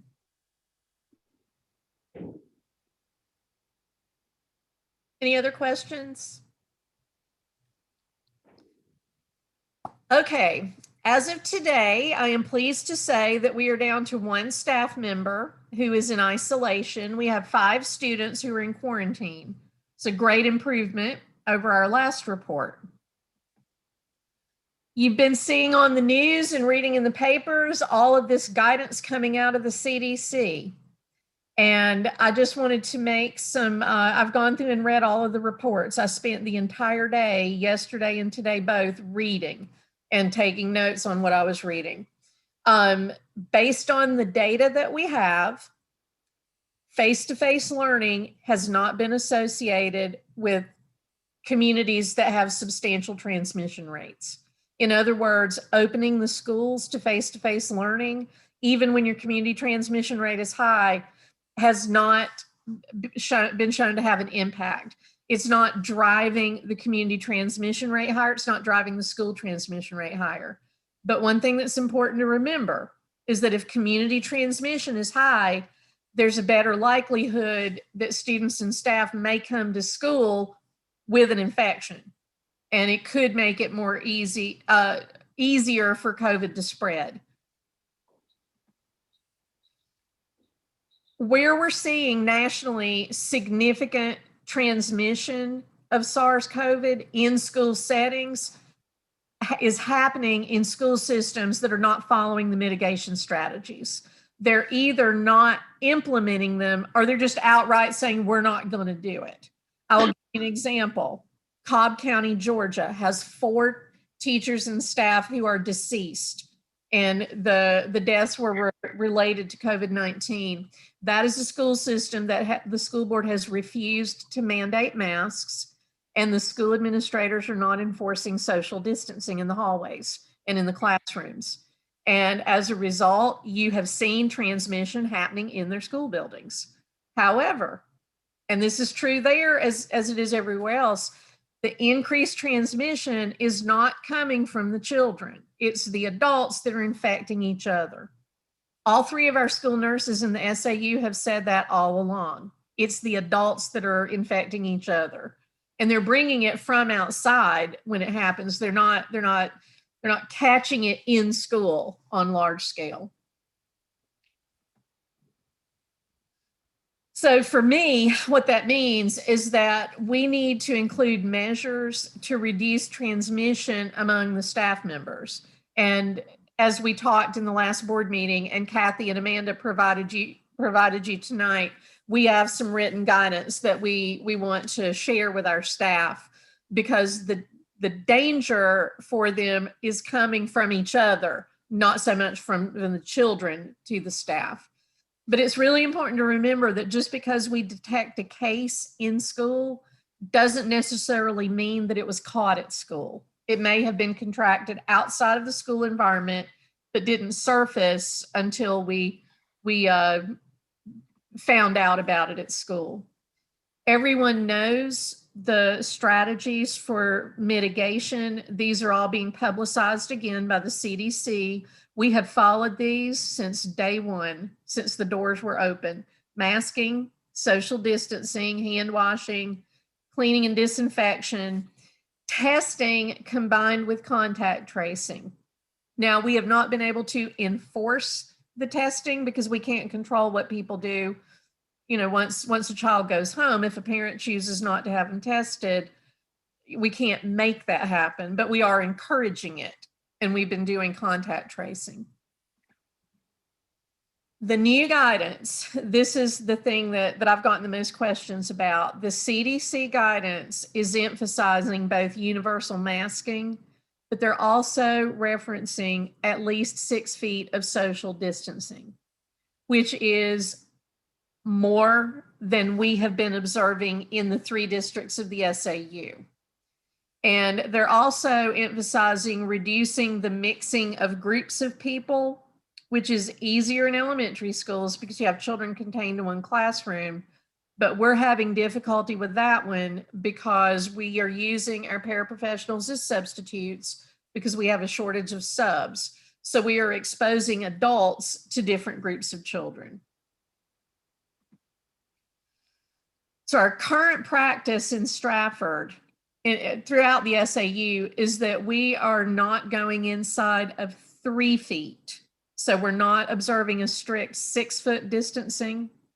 But the reason why I'm confident that that is a safe practice is because there was a study that was published in the summertime in the Lancet Journal of Medicine, and this was a peer-reviewed study, and there was no evidence that a 6-foot distance was more effective than 3 feet if everyone's wearing a mask. So that is what we have hung our hats on in the SAU. And there's a epidemiologist, an infectious disease doctor at Boston University who published a really good article this week who pointed that out, that in school settings, when you've got everybody wearing a mask, there really is no difference between 3 feet and 6 feet. You don't get more protection and less incidence by moving everybody 6 feet apart. And I'm happy if anyone wants to email me, anybody watching the Zoom, I am happy to share with you the Lancet Medical Journal article and the Boston University doctor's article about social distancing. As I mentioned, it's really challenging for us to keep the groups separate from the adults because we are deploying paraprofessionals to do substitute teaching. Any questions about the new CDC guidance before we talk about our local statistics?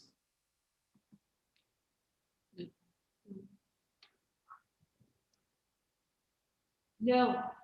Okay.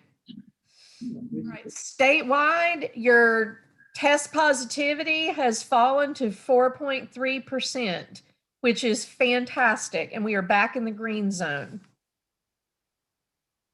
Not so much in Strafford County, thanks to the University of New Hampshire. The test positivity rate has doubled within the last week. And my understanding is that is due to more than 1,000 cases being diagnosed at the university. So we have a substantial level of community transmission due to the number of infections and the test positivity rates in Strafford County. We still have a medium level of, we have a low level of school impact. I'm sorry, I didn't update this since last night. I got the news this afternoon from Kathy Cunningham, and I didn't make the change in the school impact. We actually are at a low level of school impact with our student absenteeism being back to normal and only having 1 staff member out. So we do have a low level of school impact.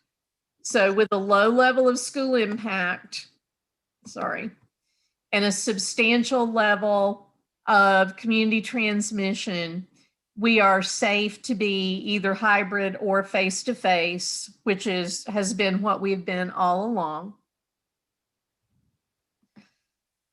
I do think it's really important. We talked last week, the board talked both in public and non-public session about the issue of quarantine and isolation and what happened in our school previously with a substantial number of staff being out.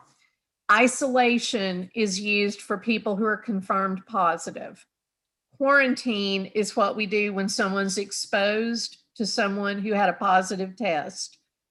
If you are exposed to someone who was exposed but not tested positive, you are not recommended to be quarantined by the New Hampshire Department of Health and Human Services.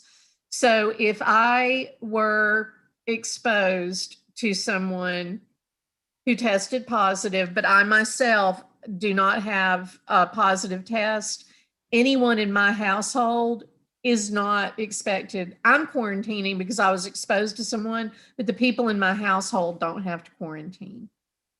I hope that helps clarify a little bit.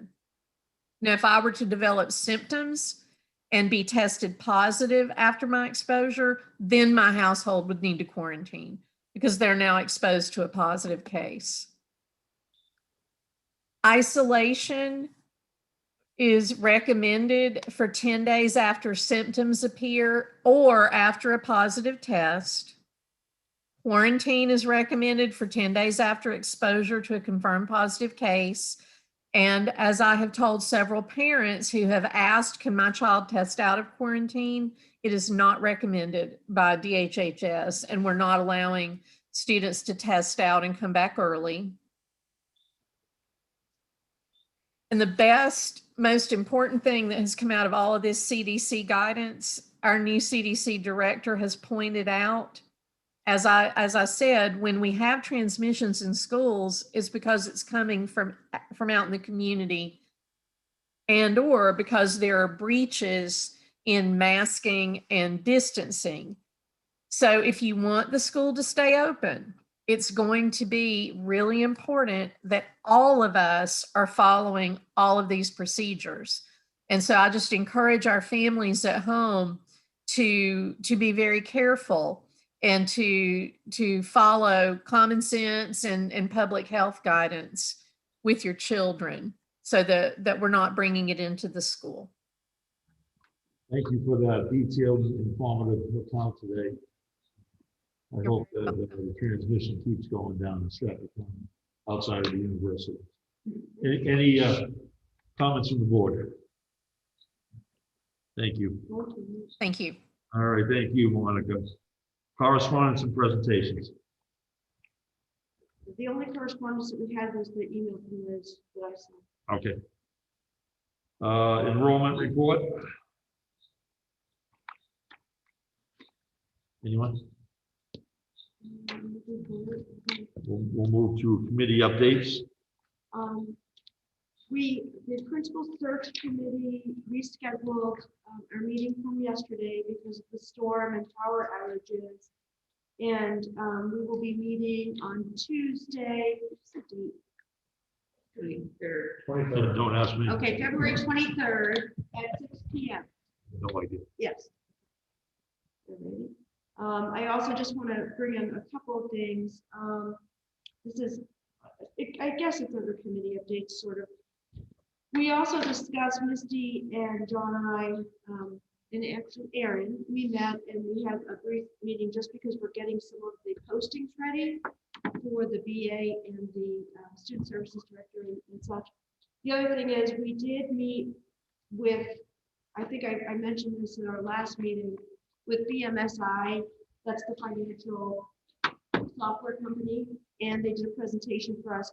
Well, everybody is recommending that we take at least one of the modules, which is the web, let me get this down, the web ledger portion of the software, which is basically to get the data, the financial data imported, and that we would be able to purchase this now if possible. And we do have, we were checking the one-time adequacy grant that we bought the modular with, we still have $10,000 left with that. And I'd like to recommend, in fact, I'll make a motion that we use that $10,000 right now, since now we know we have extra funds coming to help us with offset COVID, to purchase the web ledger module of the financial software now, because they need time to transport data. Okay, I don't know if you want any more information. And they can be independent to looking up the whole rest of the system. Yes, yeah. So it's, I mean, we have the money, it's a grant, so I'm gonna make. You made a motion. Okay. Is anybody seconding it? Okay. Oh, was it Okay. Carrie? Carrie. There you go. You just said it. I'm going to make a motion, actually, I'm making a motion that we. Oh, I thought that was the motion. I'm excited, Debbie. We use the balance of our one-time adequacy grant, which is approximately $10,000, to purchase the web ledger module for our new financial software from BMSI. Second. Okay. The way you said it the first time, it sounded like you were making. Well, I was that first gonna motion. make a statement, I said, but I'm going to. Whatever. How much is that? Well, going that's- to? It is $10,000. It is, we are all, so it works out well. And Aaron is gonna be helping do some of that, and we're just so appreciative. This has been so. wonderful. Any further discussion on the motion? All those in favor? Aye. That means, I gotta do it by roll call, I'm sorry, I forgot. Debbie, Yes. Erica, Yes, Carrie, and myself, yes.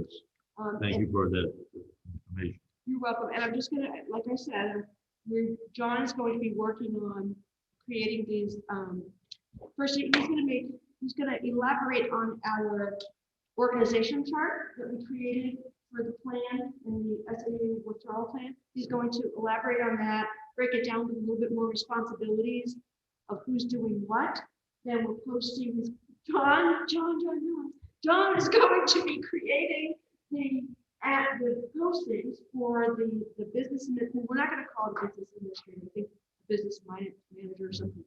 And the student services director, so I just want people to know you're gonna start seeing those things posted, and that's what's happening, okay? Yeah. All right, I've got something, Bruce? Was that, I've got something. you have something? Yeah. Go ahead, Committee effort. go ahead. Okay, on air quality, just very important. I wanted to read something here on highway technology.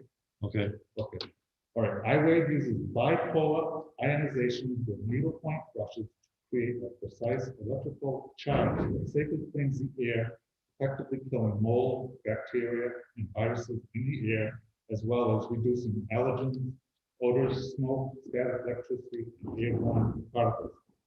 I-Wave technology generates the same ions as nature creates with lightning, waterfalls, and ocean waves without developing ozone.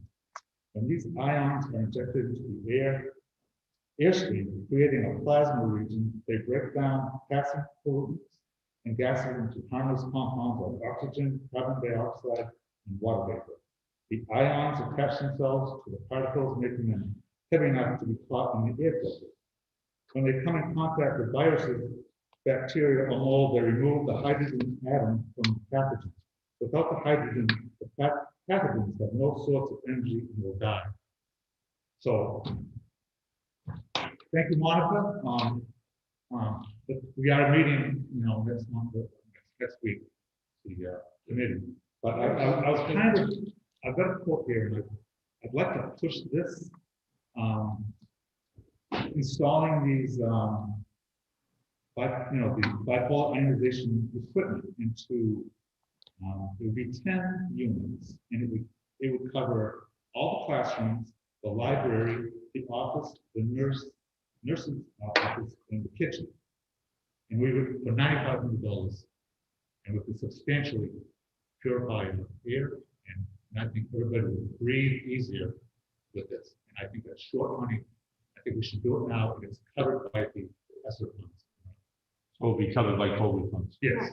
I think it's a great idea. I have a question for you. Is that the same thing that Nottingham did? Because Nottingham was like 30,000, but I thought it Nottingham- was more like a air. It's the same technology. Yes. Okay. It's in the ductwork and stuff, but they spend more money than Woodland spent. They spent $25,000 for 19 units.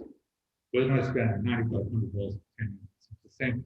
So they have units, it's not through their ventilation system? Yeah, it is. Or is this to be through the ventilation? Yes. System? Oh, yeah, yes. okay. We have 6 ERV to cover the classroom. Right. We have 1 fan coil unit to cover the library. And then we have mini splits in the office, well, 1 mini split, and that's going to have its own. The nurse has something else, but we can do a unit for her. And the kitchen. So everything's going to be covered except for the gym and the cafeteria, No, which has no ventilation. but does that, okay, I don't know if anybody remembers, a few months ago, I gave a little talk on how if the air is replaced in the room, I think it's every 10 minutes, that it Yes, really. 6 times a month. Yes, Right. it dramatically decreases the chance that you're going to have any type of. Right. But this is on top of that. This is on top of that. So Nottingham's was this and didn't increase the replacement of the air more? That's what I'm wondering if that's why there's. They have the same, this airwave technology, they have the same thing. That was where our research started with them. I don't know, they had RPF to, you know, their thing. I don't know if it's different types of equipment. I mean, they have a 2-story building, and it's just different. And it's a probably more a lot of school, but we're getting the same technology for us. And you know, and it's time to do it. I mean, I think it's gonna be covered like the extra funds. I think. I'd like to get it going. I think we should do, but I wonder if theirs also increase the airflow, because if we have the funds, it's a really good investment. Because even colds, you know, flu, Oh, yeah, everything. this is great stuff. When the air in the room, that's why we have the ERP system, it constantly is going, and our air rate may only be like 10 times or something. What's our air rate? What's the circulation rate? in our- 6 times. It's 6 times. Theirs may even be, the changes at like 10 times. More. It's very Yeah. turnover, so that the air isn't in the room. There's no way for this to be circulated. But that can be adjusted according to the room, because like the legs of the ductwork or whatever, Right. to be a little different. But this is on top of it. This is cleaning the air, not just, you know, not circulating You're air. right. But it's in line. The air passes over this highway. It's actually needles, and there's electrical charge. You know, it's smarter than anything. I think.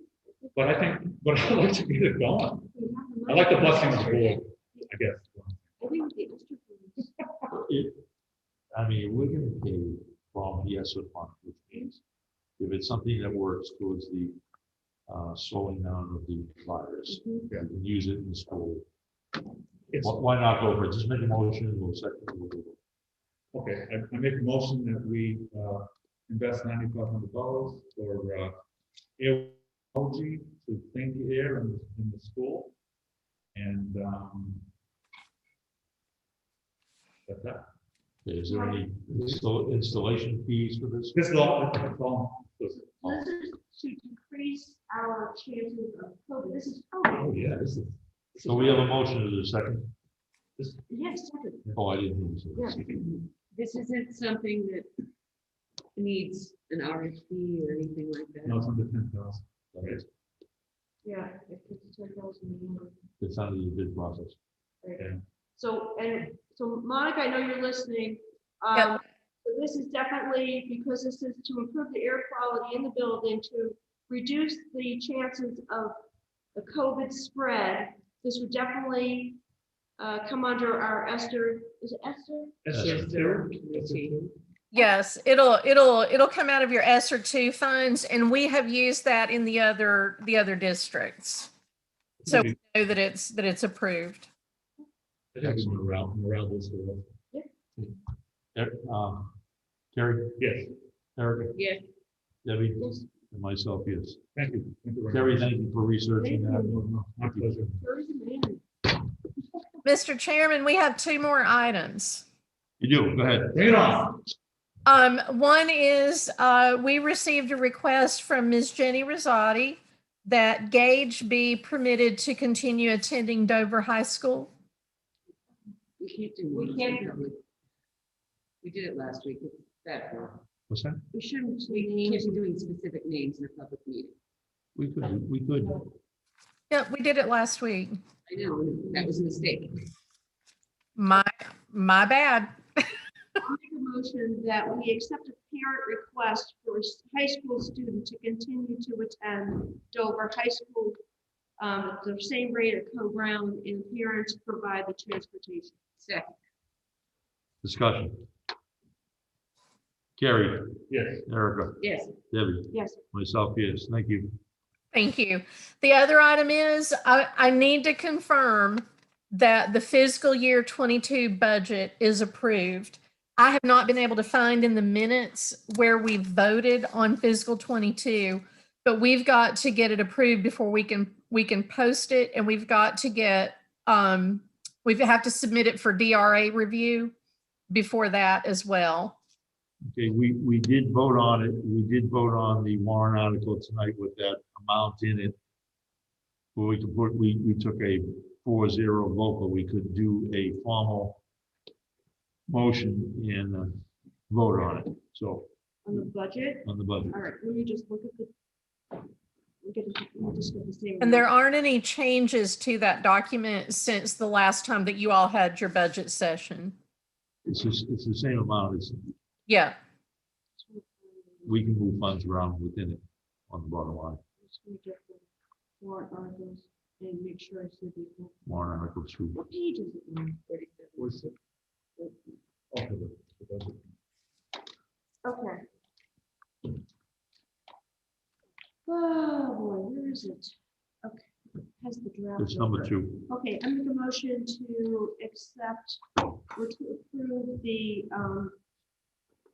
Strafford School District 2022 operating budget for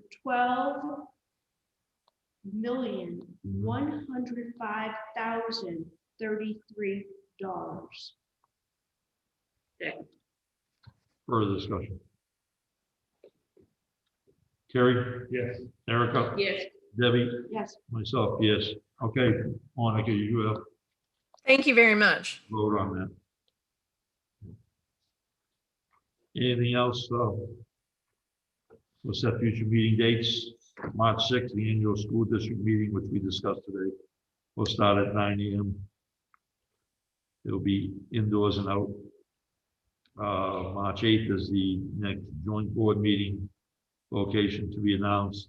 March 10th is the next regular school board meeting, 6 p.m. So Monica, when we post for our district meeting, I think we need to make it clear that we're going to have it in multiple rooms within the building, and we're also going to offer a parking area in the parking lot for people to listen to the meeting and vote. Yep, However, they will still have to come in to register. okay, They'll have to get their voting card from the supervisors with a checklist. okay. So they'll come inside to register, but we will have multiple locations inside and out. Correct. Okay, inside and outdoors. In order to get their voting card, the supervisors always ask for identification. Okay, To check to see if they're registered voters. right? Do it correctly. Okay, anything else on other from the board? Good enough. You got another other? It really is. Okay. I just like to thank you and the city for all your years of service. You're welcome. I've learned a lot from you guys and this spoke with you. That's all. It's been a pleasure. It's been a pleasure.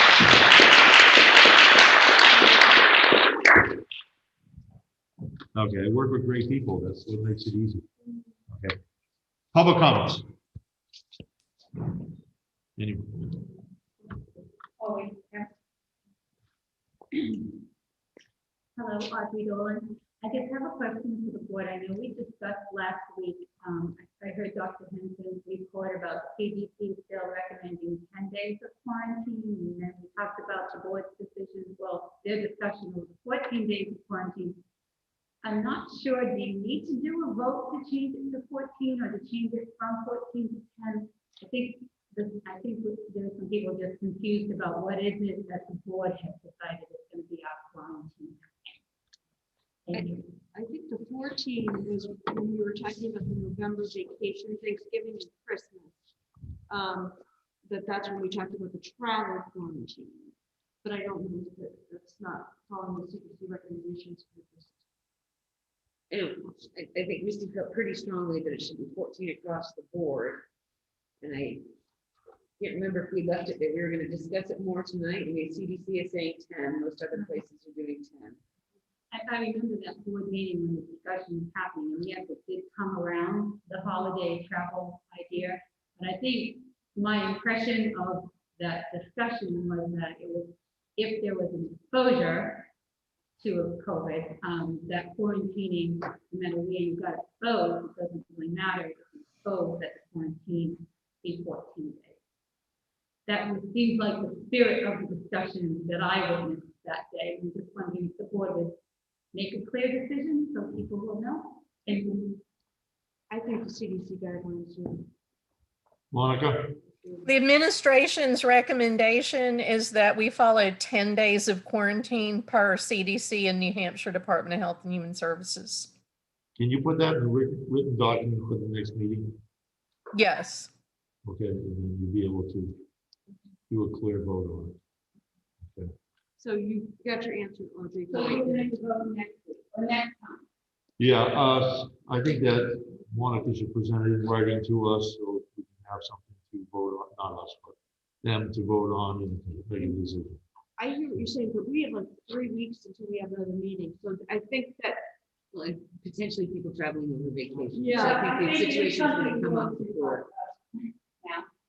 Well, I'll make a motion. okay, make a motion. I'll then. make a motion based on the administration's recommendation, the CDC guidelines, the Department of Health and Human Services guidelines, that we have the COVID quarantine is 10 days.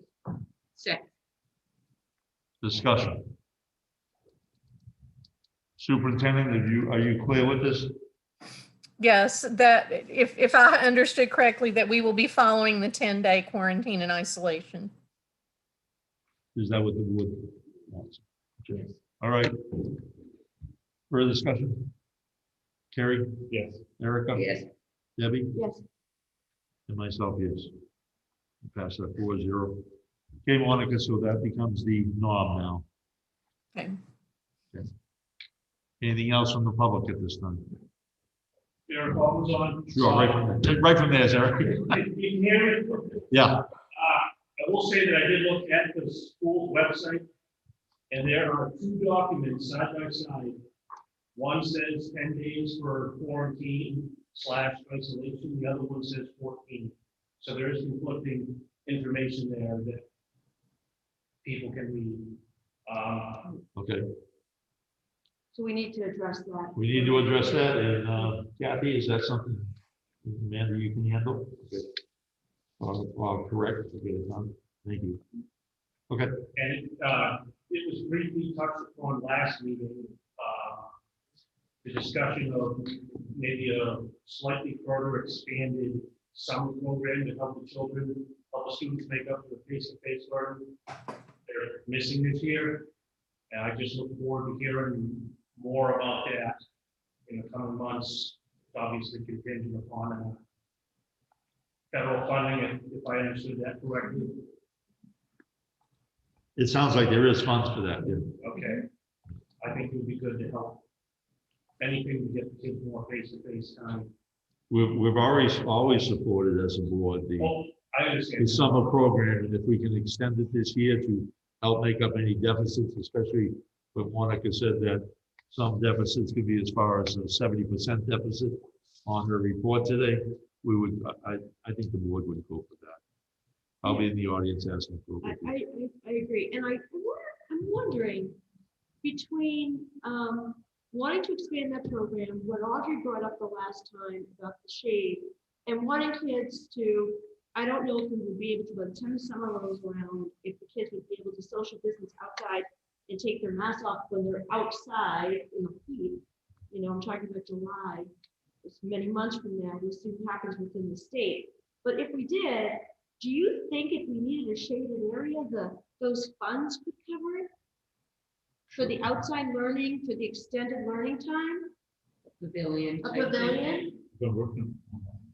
Carrie's on it. Yeah, I mean, Monica, what do you And think? If we're gonna Monica- use that for extended learning time? Because we have. Yep. enough- That's one of the things that Fred Wolf and I are discussing with New Hampshire DHHS. And they have asked us to provide them with some additional criteria that the facilities committee will come up with. Like, will it be a rustic classroom? What are the parameters that we're looking at? But there is a possibility that we could use federal funds to be able to do that. Great, that would be perfect. Get the kids some fresh Yeah, air. I mean, I was listening to Audrey actually last week. Yeah. I was listening. Yep. Carrie was already one step ahead of y'all on that one. He's got us doing detective work for facilities committee. Eric, did you have anything else? Just your dedication, service to the town. And My we'll pleasure. see you also this weekend. Thank you. It's been a pleasure. It's been easy. I appreciate the whole town's support. Thank you. Yes, I Audrey. just wanted to also add, there was a concern that maybe teachers would be burned out for the summer program. I want to let you know that quite a few teachers, I've already begun the process of reaching out. Quite a few teachers are willing to come and work the summer program. What I'd really love is to keep those teacher-student ratios of this summer program small, reasonably small, so that we can really target some of those places where we had some losses in the academic growth of our students. So I'm really encouraged to know that those extra funds will be available so we can kind of have this extra staff so that we can really make an impact. On this fund. So quite a few people have already available. Anyone else? Okay, so at this time, you had an issue for, we needed one item on public, is that what it One is? under, It would be personnel. It would be first. C. A. Okay. I move that we go into non-public at 8:10 under RSA 91A 3(2)(f). Second, Jonathan Jones, yes, he knows. that's a given. Moving forward. Carrie, Yes. Erica, Yes. Debbie, Yes. and myself, yes. So we're now going into non-public. So Aaron, you do your magic with the people online. Everyone, thank you. Tonight, we will come out of non-public. I don't think we're gonna be long if you want to stay, but it's a one-item discussion. Thank you.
Amelia and I are still logged into the Zoom, but Aaron disabled the SAU host camera and audio, so I can't hear anything.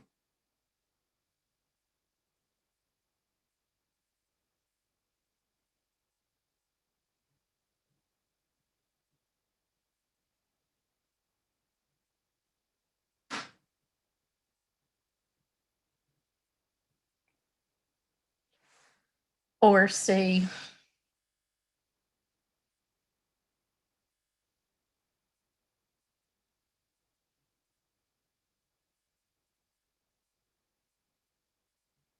I am assuming that the board doesn't need me.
Is anybody else coming in? Duffy? That's a yes. Yep. That's gonna wake him up.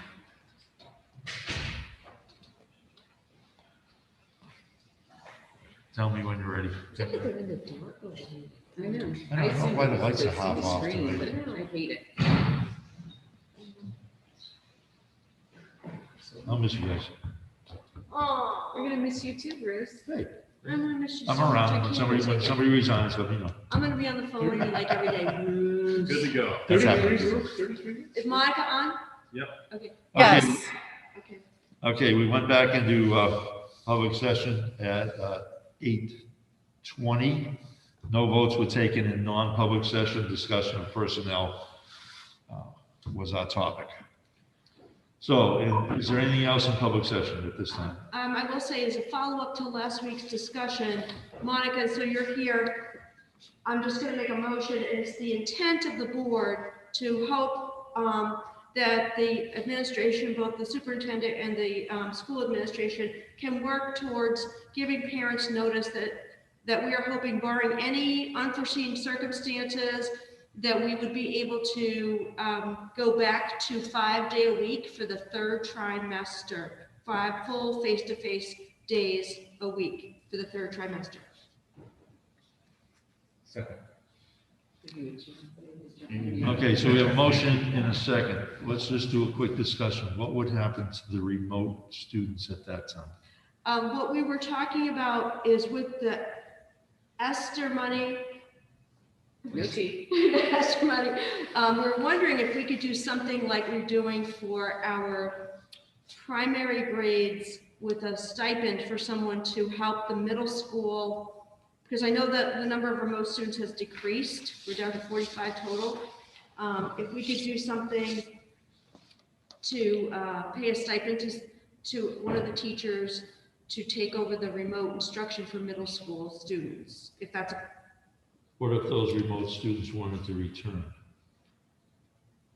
I think we could have to let them figure that out. We would take, okay, Yeah. let them figure that out. If they can figure that out. I mean, the last increase, I seem to remember the comments that it's bursting in the seams, and that the last round has put a significant strain on the physical plant in terms of being able to distance. That's my memory. It's not that. I think part of it was the particular rooms that. Yeah. You'll have to be willing to give up the social distancing in order, if all of the children come back into the building.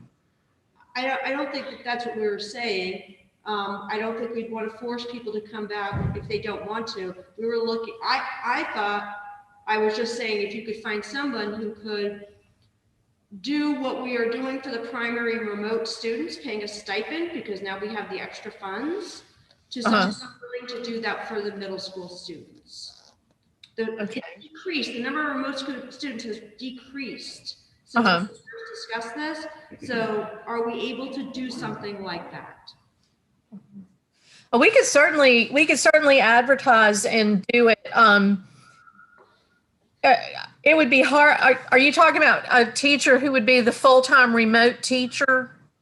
What we're doing with our remote primary grades is we have a part-time stipend position, remember? Yeah.